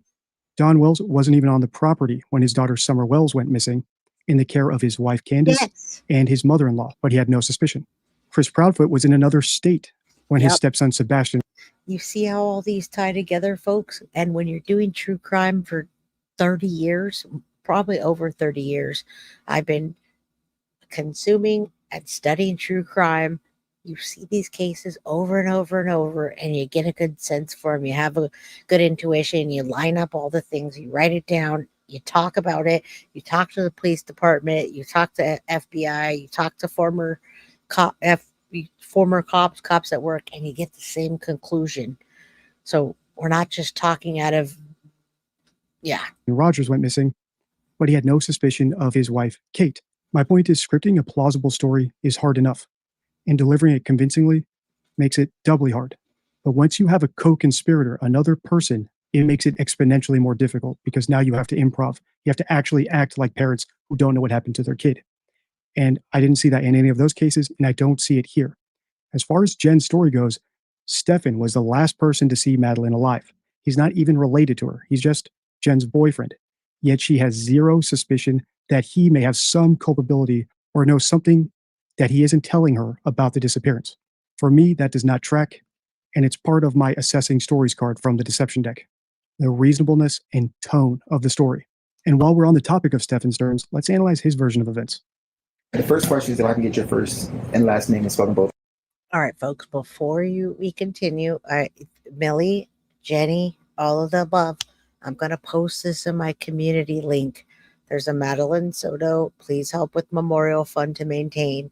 There's a Cash App that's, it doesn't happen right away, Millie or Jen or any of the advocates. I promise it will happen. And the one that got sent to me, I'll send it over to your Cash App. So it's going to happen. It's a delayed time. People are watching the show and they will send it over. I will put a big, nice community page post with that. So I got your back. Don't worry. All right. For me. Stephan Stearns, STEPHAN STERNS. All right, so Stephan, you seem very emotional right now. Explain to us. I dropped her off. Everything looked fine when I drove away. Yes. The last time we saw her. What were the conversations that y'all had in the car when you dropped her off? Not much. She was asleep for most of the way. Told her have a good day at school when she got out. I love her. She said thanks, love you too. That was it. And so where do you think she could possibly be? I mean, this isn't, as I was told, this isn't normal behavior. This is not normal behavior. She's not the type that would just run off. We don't know where she could be. We're scared. You know. We just want her home. What do you notice in all these interviews? Here's the first interview. Here's the second interview with WFTV. And here's the third interview with Fox News. Stephan Stearns. All right. Before we get into that, I want to thank you, MM Clark. Do you think Jennifer Soto didn't have a pic because she factory reset? I think she didn't have a picture because she wasn't there and she was looking for the ones that they sent her. So she probably didn't download them yet. I'm just being realistic here. I don't think that she factory reset. When somebody sends you a picture to your text message and you don't hit the download button, you have to go through your text message to find the text message from that person and pull up the photo. I think she just didn't download it. Just to be honest and real with the best answer I give you. I don't think it was a factory reset. All right, let's go. Stearns is Thank with you. Jen every time she tells this story. And this is typical of co-conspirators. And they do this for three reasons. First, they need to avoid contradicting each other in case they ever get split up and have to tell their story separately. So every time Jen tells a story, Stephan has to be near her so he can hear what she's saying and make sure that he matches up everything with her. Second, they have to ensure that their dynamic is plausible. And as I pointed out last time I paused, I think they failed on this terribly. And third, because co-conspirators know that one could always just turn on the other, they have to divide up culpability in their stories. And I think this might be part of the reason that they constantly say, well, we dropped her off and I dropped her off or Stephan dropped her off, because they want the option to be able to share culpability in case one turns on the other. Of course, I might be giving them more credit than they're due. It might just be because they're bad liars and it's a made up story. So it's hard to actually use the correct pronoun every time you tell it. Right. And Deception Detective's on point. We've said it over and over and over. And thank you. Like I did last time for you, you did my job for me. I've been meaning to do that and take the interviews back to back so people can see the consistency of the story and how they pretty much told the same thing every time. And then it stopped. Nothing got in more detail at all, ever. So thank you, Dee Dee, for helping me do my job. All right. Great minds think alike. God, I'm glad I found your channel.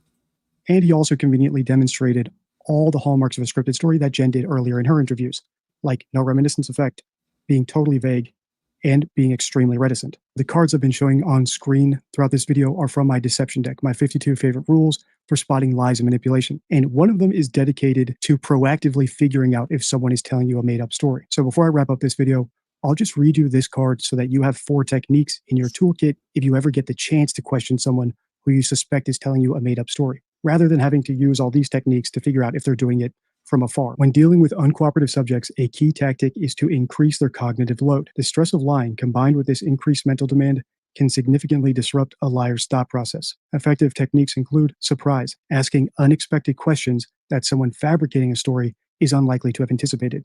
In other words, I do wish the police had split up Jen and Stephan and asked them, what did Madeline have for breakfast that morning? Because that's probably not something they scripted out beforehand. Detail. probing for intricate details that are often omitted in a fabricated narrative.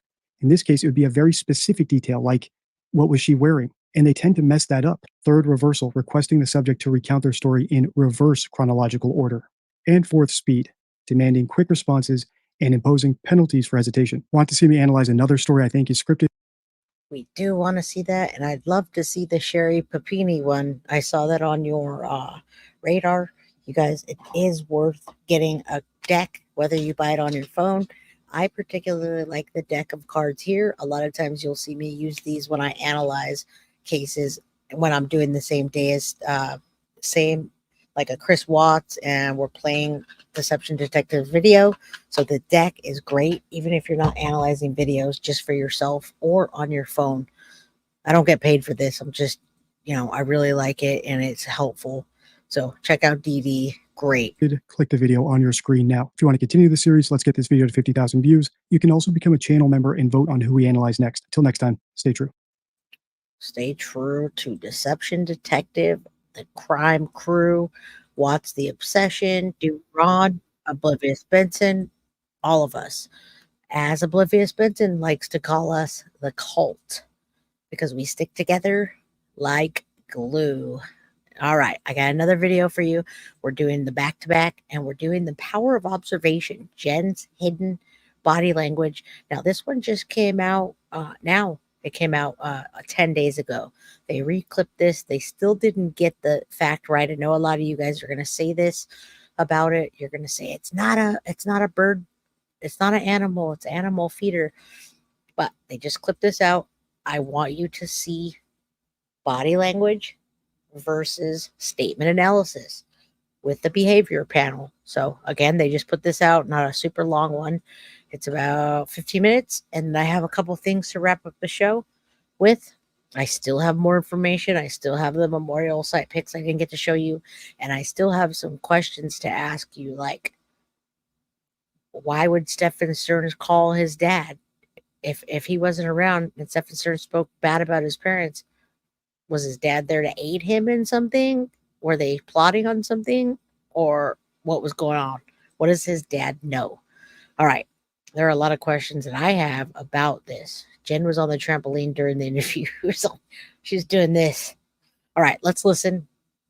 Behavior analysis, what you do versus what you say. Okay, let's go. This isn't too long, but we're here together, and that's what counts.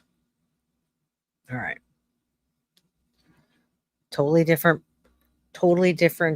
perspective in a different way. Listen. Jennifer Soto, JENNIFER SOTO. Mother. Jennifer, tell me how you feel right now. I feel like I can't breathe. All I keep thinking about is, where is she? Is she safe? Is she okay? But we're all a wreck. My entire family's a mess. We're just so worried. When did you first realize, or when did you file a missing report? We filed a missing report. We called the police at like 4:45 yesterday, 4:45 p.m. But she actually went missing early that morning, around between 8:45 and 9 o'clock in the morning. She went missing.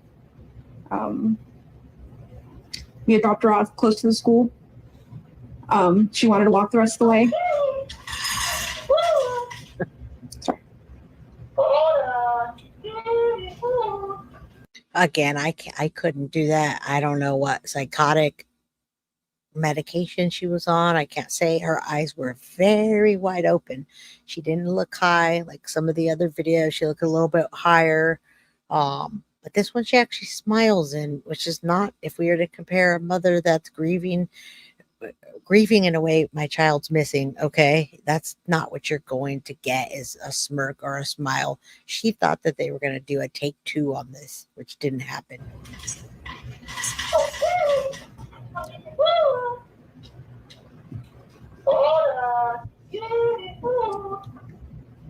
That should be it. Sorry about that. Right. All right. I'll go first on this one. Right out of the gate, it looks like she's got some kind of neurological disorder, which she doesn't. She's just jiggling her leg. I used to do that on here, and people would say, "What's wrong with Scott?" Because when I jiggle my leg, it looked like I was doing this. It looked like I had some kind of disease. But I didn't. I was like, I didn't even realize it until I watched it, until I watched me doing it. So that's what we're seeing with her. And it's good we're seeing this because as stress rises, the more that foot or that leg jiggles, and we see her start jiggling even more. So this is going to be, as we go through these videos, keep an eye on that. And remember, the more stressed she becomes, the more she jiggles her leg. And we can see her stress level go through the dang roof here at some point, in some parts. And in this one as well, we're seeing. All right, and we saw that on everything, her moving and swaying. Thank you, Melly, for the super sticker. Appreciated always. I don't think it was an injury, Jess. I don't think she had an injury from anything. She wasn't taking any pain medication that was prescribed.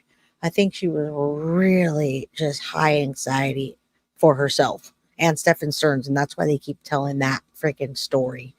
You can't say I can't sleep, I can't eat. Why say I feel like I can't breathe? Many people speculate she says she can't breathe and she feels a heavy chest because that's what Maddie felt before her life got taken, a heavy chest and not being able to breathe. That's just in my opinion. Compressed lips. We're seeing all the great cues of stress that we look for and teach about.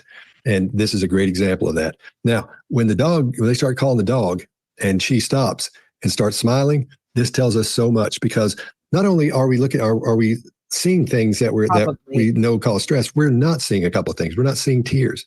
We're not seeing the stress or concern we should be seeing in there. We're seeing what looks to me like fear most of the time. So you could say, oh, she's fearful. What's the matter?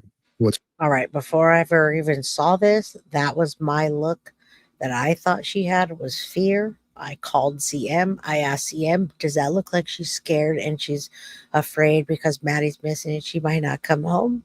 And CM said the same thing. She looked like she was in fear that she was going to get caught or tripped up on the story or arrested that day.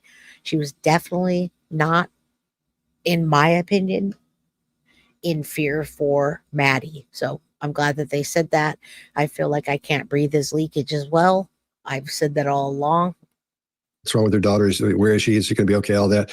I don't think that's I don't think that's the fear she's looking for, that we're looking for at this point, or what we're seeing.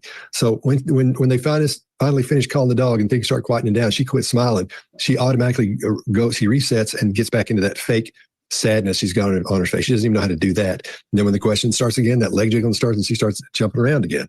So let's keep in mind as we go through this. Again, I want to stress: watch this shaking because it makes all the difference in the world as far as letting you know what's happening from a perspective of stress on a human as they're going through questioning like this. And there's a reason that she's feeling that stressed. All right, Mark, what do you got? Yeah, so same as you, interested first off, is it something about the neurology? Could it be stimming of some sort? And then we get, during her answers, very little eye contact. Her eyes go up. Again, could be something with a neurotype. It is certainly out of the ordinary in this kind of interview situation to not get. And we're going to see what he says. But when the eyes go up, they're usually drawing from memory. That much I do know. That much I can tell you when I'm talking to someone in general, or when you ask, like a little kid, I'll ask Reese. I see ice cream all over the counter and I ask her, did you do that? Did you make that mess? And she looks up like she wants to tell me a story. She's trying to remember what the story is that she's going to tell me. So little kids are very telling. And when you can hone in on what little kids do, it's easier to hone in on what adults do. They do the same exact thing. All right. So yeah, since Cerber, it looks like, oh shit. Oh shit.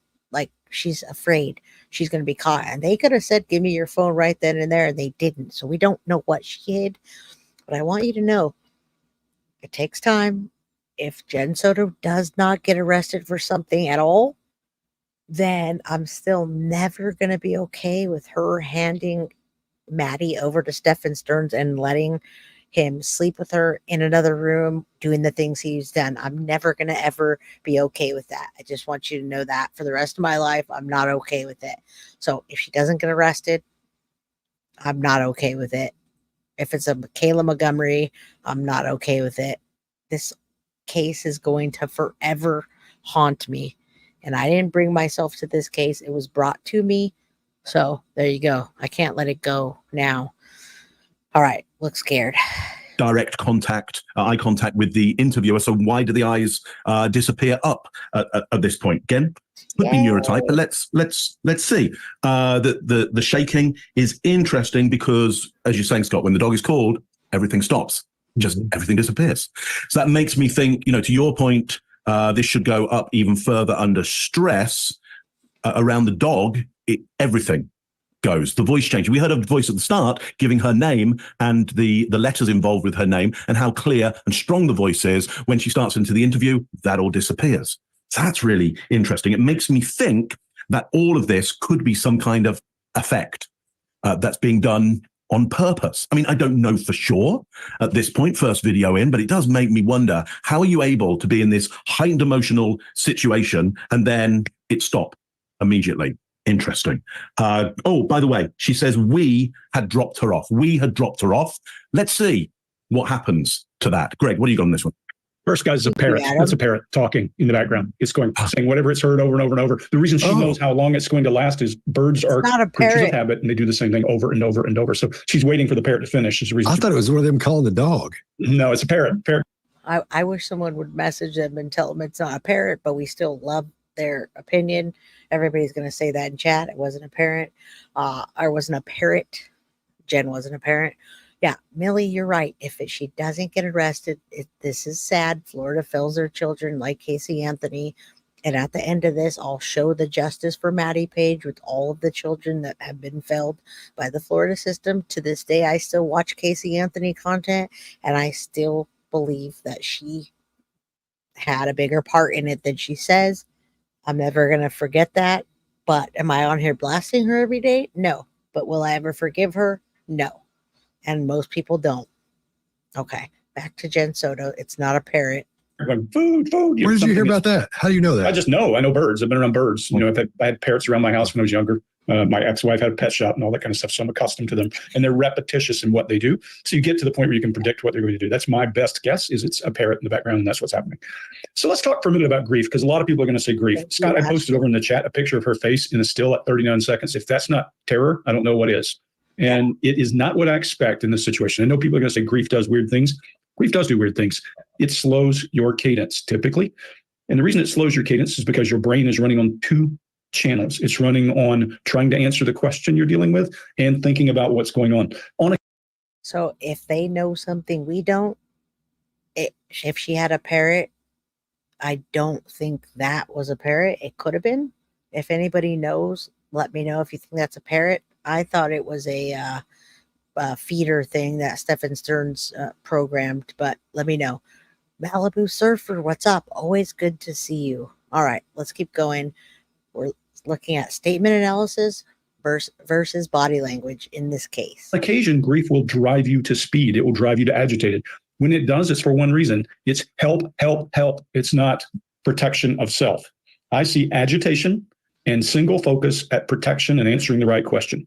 That ain't healthy. That ain't good. My kid is missing. Everything she answers is very specific to that. I'm not going to go into a whole lot other than that, other than to say there are a handful of things missing. The mucous membrane's involvement is missing. She's not cried. She isn't crying. There's no inflamed nostrils. There's none of that you would associate with this. There's that look of terror, that look of when one of the questions is asked. And then if you want to pay attention to her eyes, I want you to start paying attention now, because we always talk about eye movement meaning something. When I ask you to recall something, you go to a place, whether it's visual recall or other. This is kind of dirty and doesn't have enough clarity to be able to say it's visual or what, but she's starting to establish a place she's going for information. And she's done that in every video. This last video was very apparent. Like I said, you can tell with just, thank you, Dina Renee. It's a dog feeder. This video was very apparent how she was recalling the story again. A story, yes. And it had to have been a story because she wasn't there. Remember? Madeline Soto was left with Stephan Stearns at least an hour and a half before Jen said she got home from work that night. And then she put her to bed at 11. After they showered her, she sent them to bed. And then she didn't see her again that day. She only got up to give Stephan Stearns a leash. All right. I would poke on that a lot. I poke on it a whole lot. When she says there's a lot of shifting of pronouns here, Mark, I agree with you. And she said, we had dropped her off close to the school. Now, we always talk about request for approval being forehead up. And that could mean, hey, do you get me? Are you tracking? In this case, it very clearly is, do you believe me? Because her voice lilts up at the very end and her forehead's up. This is going to be an interesting one. From here, she's got a lot of cleanup for me if I'm going to believe anything she's saying. Chase, what do you got? Yeah, one more thing that grief does, almost without any exception, it lowers your priority of, do I need to manage how I'm being perceived by other people? It puts that way down on the priority list. And we're still seeing a lot of perception management here. And we're seeing social behavior, which might suggest that we might not be dealing with any neurotypes. We're seeing her socialize this interruption by the parrot or whatever it is. And shaking is pretty common and normal to burn off excess energy and adrenaline. We see that in a lot of people. When you see it during somebody spelling their own name, you can assume that it's maybe the baseline. And when we say baseline, it's the behavior in this situation with that person. Like Greg always says, not when you're sitting on the couch eating Cheetos, flaming hot. All right. So what I would say is, if I was doing an interview, I would just talk over that thing. I wouldn't even let it interrupt me. I would just say, we need to get out. We need to find my daughter. Here she is. I don't know exactly how I would act, but I know I would just talk over the thing. After a while you hear Alexa, let's say Alexa, right? Alexa goes off. Thank you, Dion. Alexa goes off every day. You guys know about Alexa. She reminds you to take out the garbage once a week or whatever. It gets so repetitive, you don't even care about it. You're like, shut up, right? It wakes you up at 6:30, 7 a.m. and you're like, okay, I know I got to get up. I wouldn't even have let that distract me. Most of you all wouldn't. If you look at Gannon Stauch's real parents and many of the people that, not Gannon Stauch's stepmother, the evil stepmother, Letitia, but the real parents that were really grieving, nothing stops them from their feelings. She was just telling a story and recalling it, and it distracted her. She thought there'd be another take, in my opinion. Cheetos, either way. So she's kind of launching into a narrative and a story about what happened. And the focus of her answer is on the timeline and the details. She's having a lot of trouble making eye contact. One thing that we're definitely seeing here is the eyelids very rarely close completely. And this is and not necessarily Sunset, because Stephan Stearns had scratches that we later find out about. And when he has the scratches on his arms, he has scratches, and he had the short sleeve. So not necessarily, and we don't know where the scratches were. Sometimes when you're grabbing someone, you're grabbing them higher up. So that's not necessarily, I do appreciate Sunset Rising, and you're playing devil's advocate. All right. I always appreciate devil's advocate, as long as, you're not in here, keep on saying the same thing. Instinctive behavior. I want to keep something that's potentially threatening to me in my view. So I'm not going to close them all the way. So this is a partial closure of eyelids, and no emotions really visible here until there's the smile that we just talked about. It's a smile of self-management, self-perception. And maybe she's thinking the news is going to cut this part out. She goes right back to a sad demeanor after that smile again.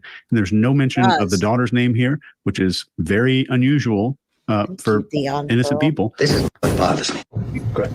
So the first question is if I can have your last name and spell them both out for me. Okay.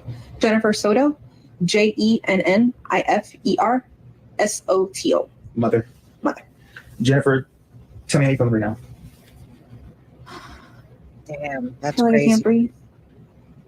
Okay, first thing she says, I feel like I can't breathe. I also want you to know that when someone does an interview like this, it's kind of like a lie detector test.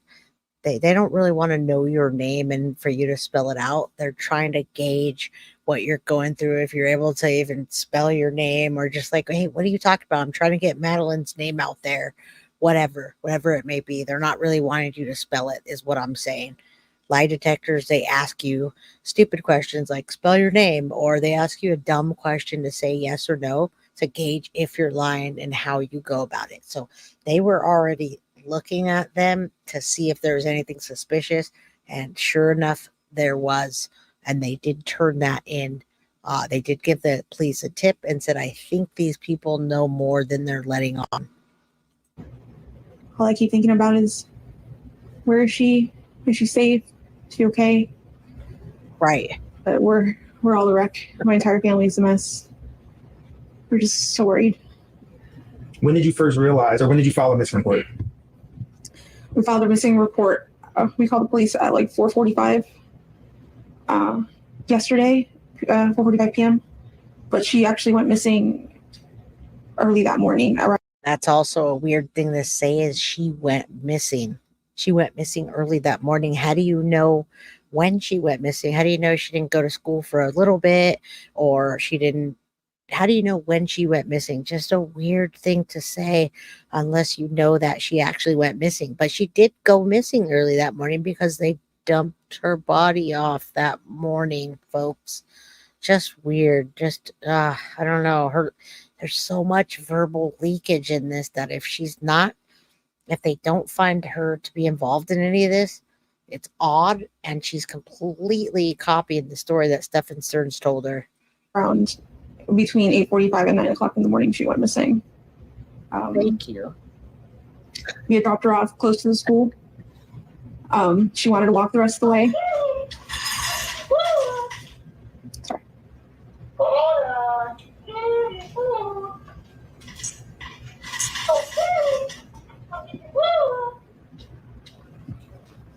Dumb. That should be it. Sorry about that. She smiled, and now take two. They don't do it that way, folks. And just so you know, if you're on the news, they're always going to look for something that's suspicious. That's what they're supposed to do. They do it for a reason. Pamela Black says, love you, Jay, and love me some Duty Ron. And so do I, a.k.a. Papa Ron. He's like a big old, like, gruff daddy teddy bear, but he's tough. New York tough. If you like this video, get the full body language breakdown and analysis on our main channel by clicking this. All right, so we're not going to do that. We're not going to watch the whole video, but that was it. I wanted for you to see versus that one. Okay, now I do have a video that I want to play, and hopefully you can hear it. This is weird that you couldn't hear it earlier. Let me show you a quick one of the memorial, just so you can see what it looks like now. I don't know why the volume wasn't playing earlier. Oh, this is really quick. Hold on. Let me play it on a loop.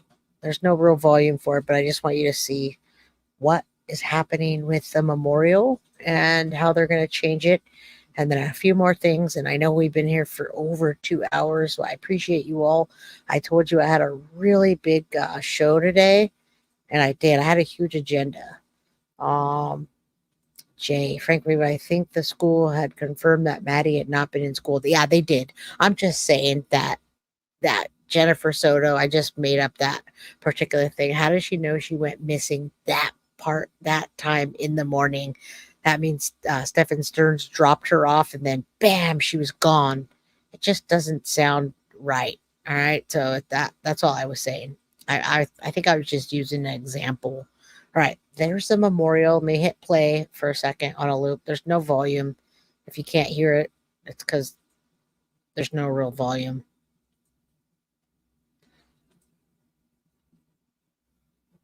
They said so sad. I'll play it on a loop for a second.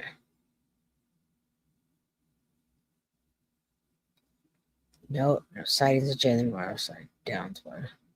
So that's what it's coming down to, folks, is that. And can you hear anything on this? I'm trying to figure out if you could actually hear. I don't know why. There's no real volume that you need to hear. Let me know. So the memorial was really big, and Jenn hasn't got arrested yet, Tony Hill, but we're hoping. And I'm not the only one saying it. Police officers. Okay, no on the sound. All right, so I don't know what's going on with the sound. This one doesn't need it, but I might have to take off this video player anyway. Okay. Weird. Okay, doesn't matter. Let's go to real quick. Okay. Let me do this. There's no volume anyway. I'm just going to show you a quick drive from the memorial to Jenn Soto's old house. If you guys want to see that, stay here. All right. So quick drive. I think it's really cool that they did that. They're driving from the memorial to Jenn Soto's old apartment where she had domestic violence. So let's watch it for me. I turned the volume off, and I could see some of your comments. I don't know why you guys can't hear it. I'll need a different player. All right. So as we're talking, go ahead, say things, whatever. They're at the memorial in the car, and it's like 3 little parts to it. They're going to drive from the memorial to her old apartment where Jenn Soto had domestic violence. So we're going to see that Stephan Stearns may have been on his way there due to Jennifer Soto telling him where to go. All right. Maria says, "You're so real. I love your input. Right on point. God bless us all." Yes. Thank you for saying God bless us all. We all need that. All right. So we're cruising down the road right now, and we're headed from the memorial to get to the next set of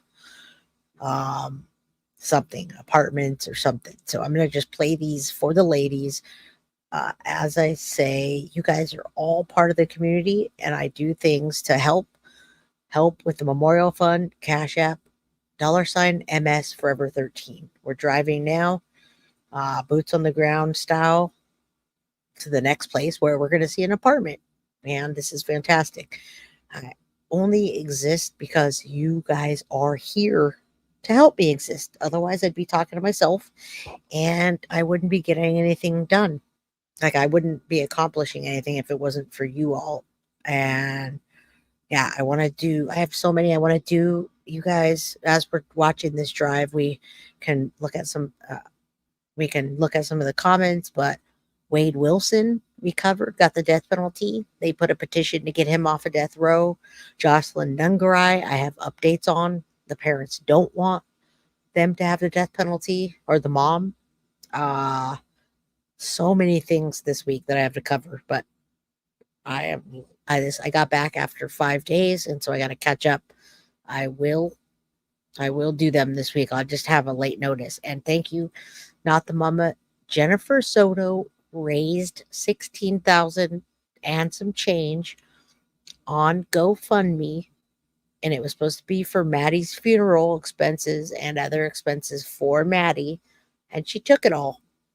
So I don't know if she used that for a lawyer or what she used that for, but the 16,000's gone, and now they need help to fund the memorial to maintain it and to keep it going. All right, Carrie says, "I just looked of court record for Jennifer Soto. She's not the brightest crayon out of the box. 4 pages of traffic infractions." Yeah. She's probably high the whole time, but I do not give her a pass. So they're driving here. They're driving to where Jenn used to live, and I'm curious how long this took. I'm going to look at the video real quick. Evil Lady. J-Love. Hello, Evil Lady. I used to have that tattoo. I think I said that before. That evil tattoo. Love is evil. When you're younger and you get your heart broken, that is. Not so much anymore. I covered it up. Jay, who's getting the money for Maddie? Okay. So there was a GoFundMe. It doesn't exist. You can't use it. This money for Maddie, the Cash App, is going directly to Jenny Esquivel, who's the advocate for the Tyler Wallace family. Tyler Wallace, Tatiana Wallace, and an advocate for that group in the area. So Jenny Esquivel goes to the memorial, and they clean it up. She has to go out there every day. It's pretty far out of town, so her gas money, and also she's still trying to make the t-shirts. So they need money to make the t-shirts so they can sell them. So they're asking. I'm going to put my community page after. So if you guys can help, it's to maintain the memorial fund directly to Jenny Esquivel. I can put her email in there too, so just so you guys know. I would never scam you guys on something. I literally would never, and none of us would ever try to scam anybody. So we didn't want to do the GoFundMe because it was going directly to Jenn Soto, folks. All right. So that doesn't work anymore. So we're doing the Cash App to Jenny Esquivel, I'm sorry. And yeah, no one wants to be called Jenn, not with two N's anyway. Here, I'm going to put her email in here too. So you guys can email. And if you want to send something, you can to go at the memorial, or you could just email her and say, hey, I want to know what your Cash App money's being spent for. If I'm paying, I want to know. Do whatever you want. All right. Nobody on this channel is going to scam you ever. Like, I'll just ask if I need something. No scams. Here you go.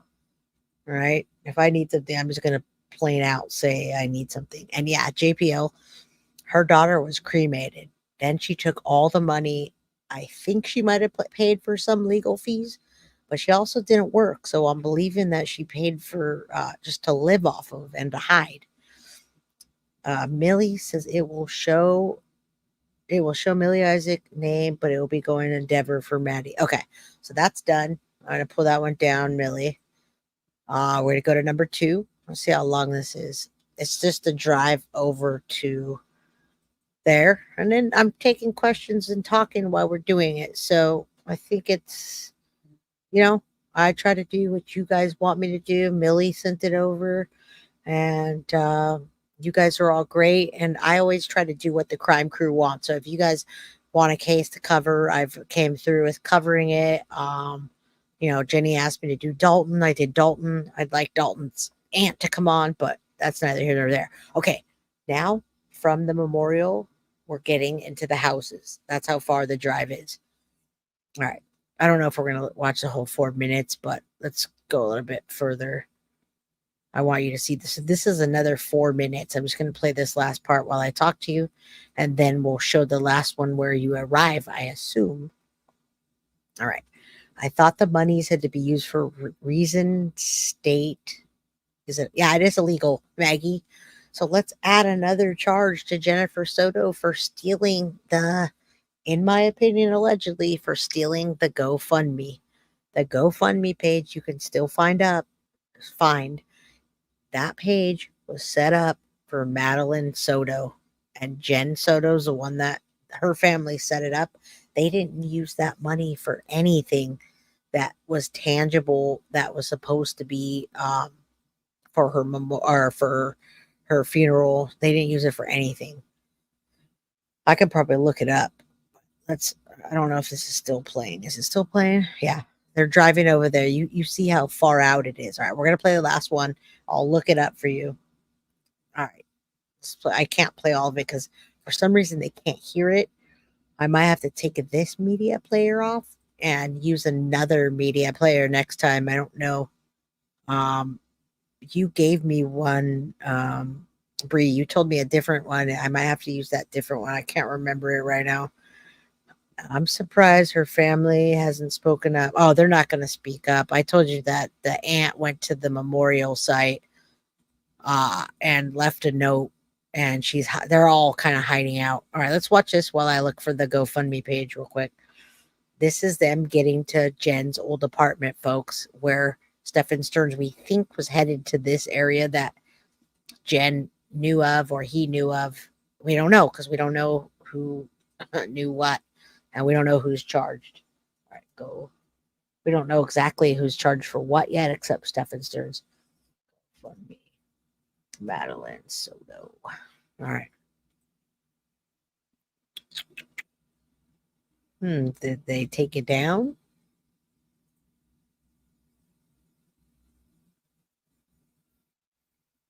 Let's see.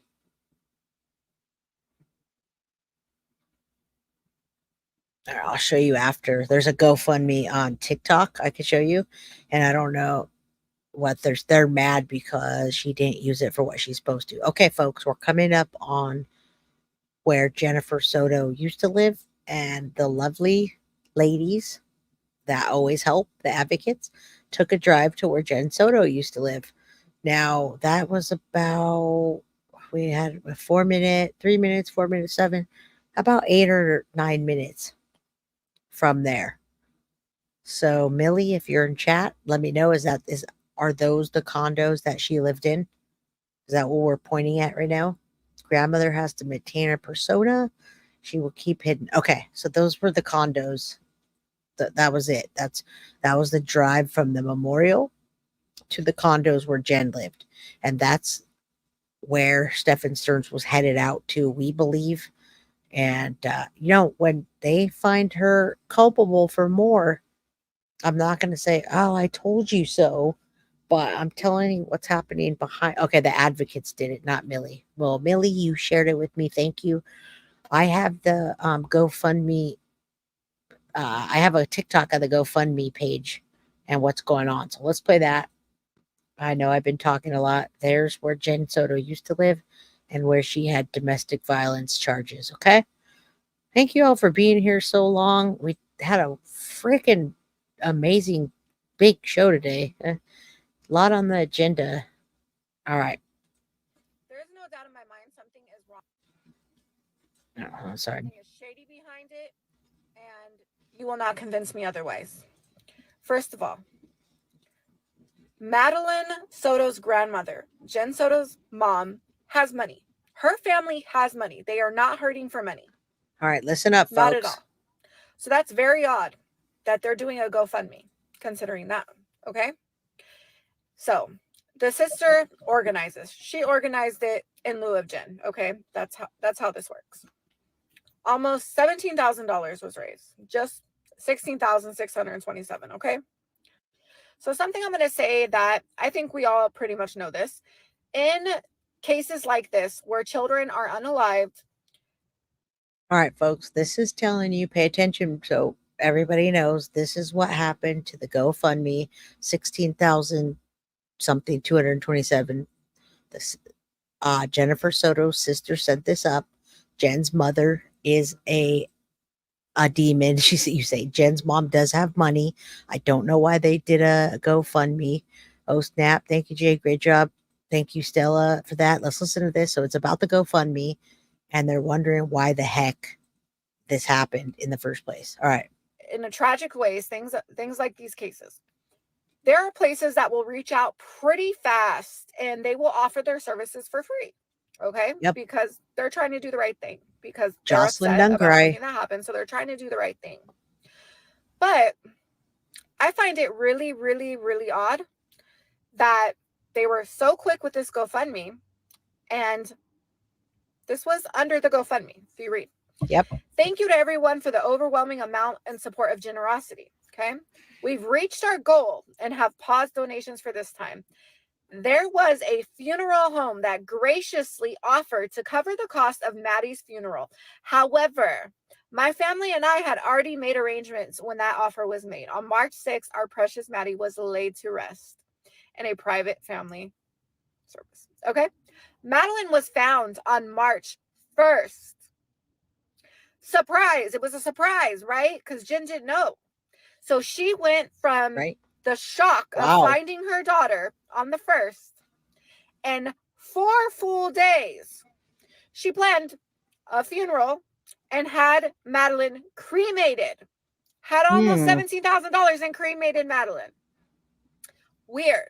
What do you guys think about that? Now that you hear that, not only about taking the money, but also having her daughter cremated right away. Can't go back and check on the body anymore.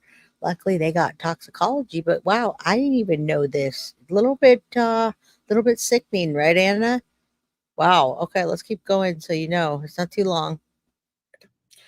And I find it real funny that you had to do a GoFundMe, but you denied services from a funeral home offering to do this for free. Do you guys not see something there? Do you honestly think that a funeral home that you paid with the GoFundMe money, if you reached out and told them and explained to them the circumstance, that you think they wouldn't have given the money back and let you go with the people that were free? Come on now. And not only that, like I said, there was 4 days. So they reached out pretty fast, within a few days. My theory, Jenn Soto absolutely knew that these were coming. She knew that people were going to reach out and they were going to offer the services. So she was in a rush to get this done and over with So she didn't have to accept them because she couldn't answer for not accepting a bunch of offers. So she was in a rush. Why? Because she wants to keep that money. Yep. And I believe she wants to keep it. And this is all allegedly, you guys. Allegedly. Allegedly she wants to keep did. it because her and Stephan Stearns need some defense money. That's 100% what I think. Because it's not adding up. None of it's adding up. What do you guys think? There's no doubt in my mind something is wrong with this GoFundMe. Something is shady behind it. And you will not convince me otherwise. First of all, Madeline Soto's grandmother, Jenn Soto's mom, has money. Her family has money. They are not hurting for money. Not at all. All right, we already did this, so I want you guys to hear that. I appreciate that you heard that. Let's pull up the actual GoFundMe. Thank you, Bree, for emailing me the link. Like I keep saying, I don't want you to have your own channel, but you definitely could have your own channel if you wanted to. You do all the work. Well, not all of it, but you do a lot of behind the scenes work. Don't piss off my mods.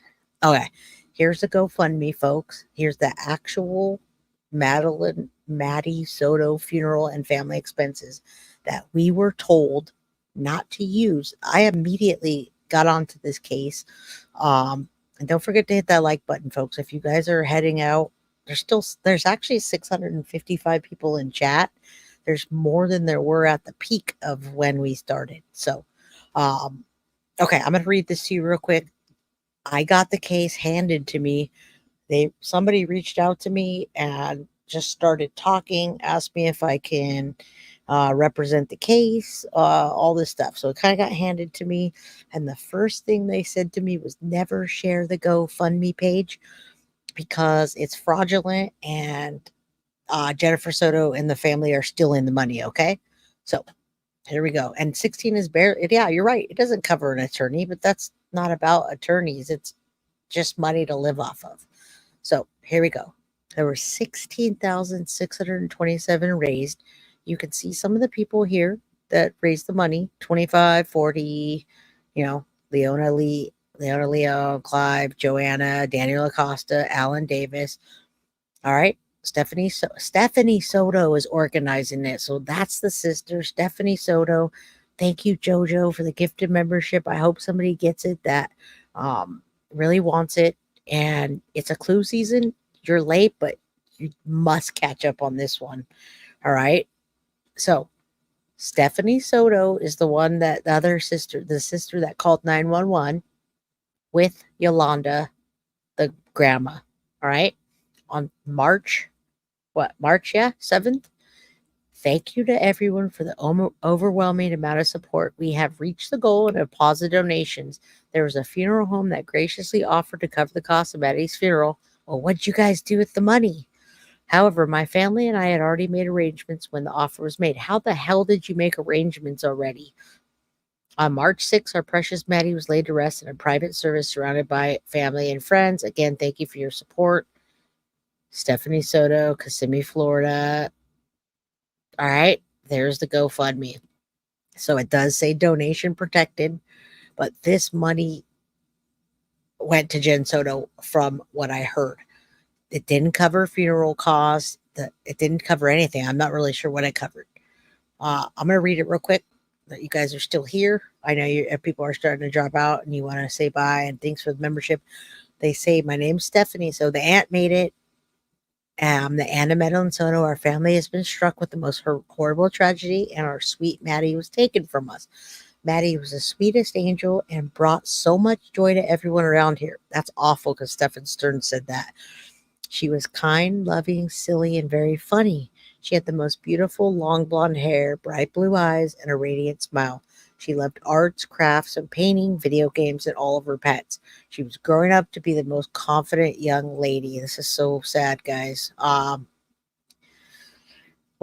the loss of Maddie has been completely devastating to our family, and we're reaching out to our friends, family, and community to ask for support during this incredibly difficult time. We understand times are tough, and any support you can provide is greatly appreciated. The community support we have received thus far has been nothing short of amazing. Funds will be used for Maddie's funeral arrangements. Thank you. All right. There's a GoFundMe. Fraudulent. Never, ever donate to that one. All right. I'm going to show you one more thing while we're here. Like I said, I have an agenda today and I'm trying to do all of it. I hope I did you ladies justice. Okay. So we're peeking in on the Justice for Madeline Soto Facebook, everybody. This is going to feel crappy when the truth comes out. Yeah, it is. This Madeline Soto, Justice for Madeline Soto Facebook page is closed. You can't get in there unless they accept you in there, and they don't want, trolls or people just posting stuff. And NYC Baby Boomer says these monsters are good at acting normal. It's how they lure their victims, right? Oh, all right. So Justice for Madeline Soto.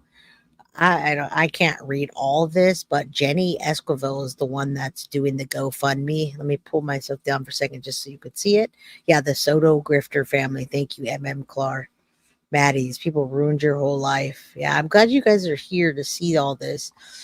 Roxy says, hi, everybody. Hi, Jay. This breaks my heart. Poor Maddie. Rest in peace, sweet angel. Absolutely. So I'm just peeking it on this page. Let me show you. Shame on the Soto family. Right, Jojo. Amazing young lady, right? All right, let's go down here so I can get this. And so definitely a big show today. All right, real quick, Jenny Esquivel Mendez is the one that's has the Cash App that you'd be donating to, and she's talking about precious children being their lives taken, being killed in Florida. And she's talking about the DCF subcontracting agencies and their workers. And then she goes on to talk about the specificities of it. And she says, we demand answers. She also said, shame on Kid Central, which we kind of got into with Dalton a little bit. Also, caseworker for Kid Central, Norma, Sandra, Darciana, Kelly, and Soleil, the judge, which I'm imagining we want answers. And then she goes into how many children, how many need to happen for them to get into this. And then there's a ton of links on here about all of the cases where people have passed away. Children, not people. They're people, but children that cannot defend themselves. So that's what's happening on the Soto case. Not the Soto, I'm sorry, just Madeline Soto page. That little baby boy, Jordan Bellevue. I could go into this for hours, but I promised I'd share it, and I did. And now I'm big on the screen again. What's up, everybody? All right, y'all. Well, we've been here for almost 2.5 hours, and I appreciate each and every single one of you. Please do me a favor and hit that like button. I'm going to go to the community page. One more time, I'm going to put up the Madeline Soto, please help with the memorial fund to maintain. You got Ochoa Jenn 79@gmail.com. You can reach out to her if you want to validate where you're sending the money to. You can validate that with her. You can ask other questions. You can find out how they're distributing the money, when it's being distributed, everything else. Lisa Bayless says, God bless. Yeah, please click that like button. Sue, thanks, Jay. Great show. Love you loads. If you want to see more of my content and you want to get me an algorithm so I can get more subscribers, do me a favor. Hit that like button. Let's get in the algorithm so we can have more people reaching out to me for help. And not to sound like T-Rev, but voice for the voiceless. I didn't even know about T-Rev's voice for the voiceless thing, I swear. But I do want to be a voice for the voiceless, for the missing persons, missing children, missing people, unsolved cases, cold cases, all of the above. Hit that like button. Let's get in the algorithm. Share, like, subscribe if you haven't. I love each and every single one of you. And on that note, guess what, y'all? What am I about to do? I'm about to be out of here. Guilty of crime. I want to thank you for watching. If you enjoyed my content, please share this video, like, and subscribe. You can also follow me over at Facebook, Instagram, TikTok, X, or Gmail. If you'd like to donate to my channel, you can use Cash App or Venmo or PayPal. Thank you very much in advance. Guilty of crime. Are you guilty of crime?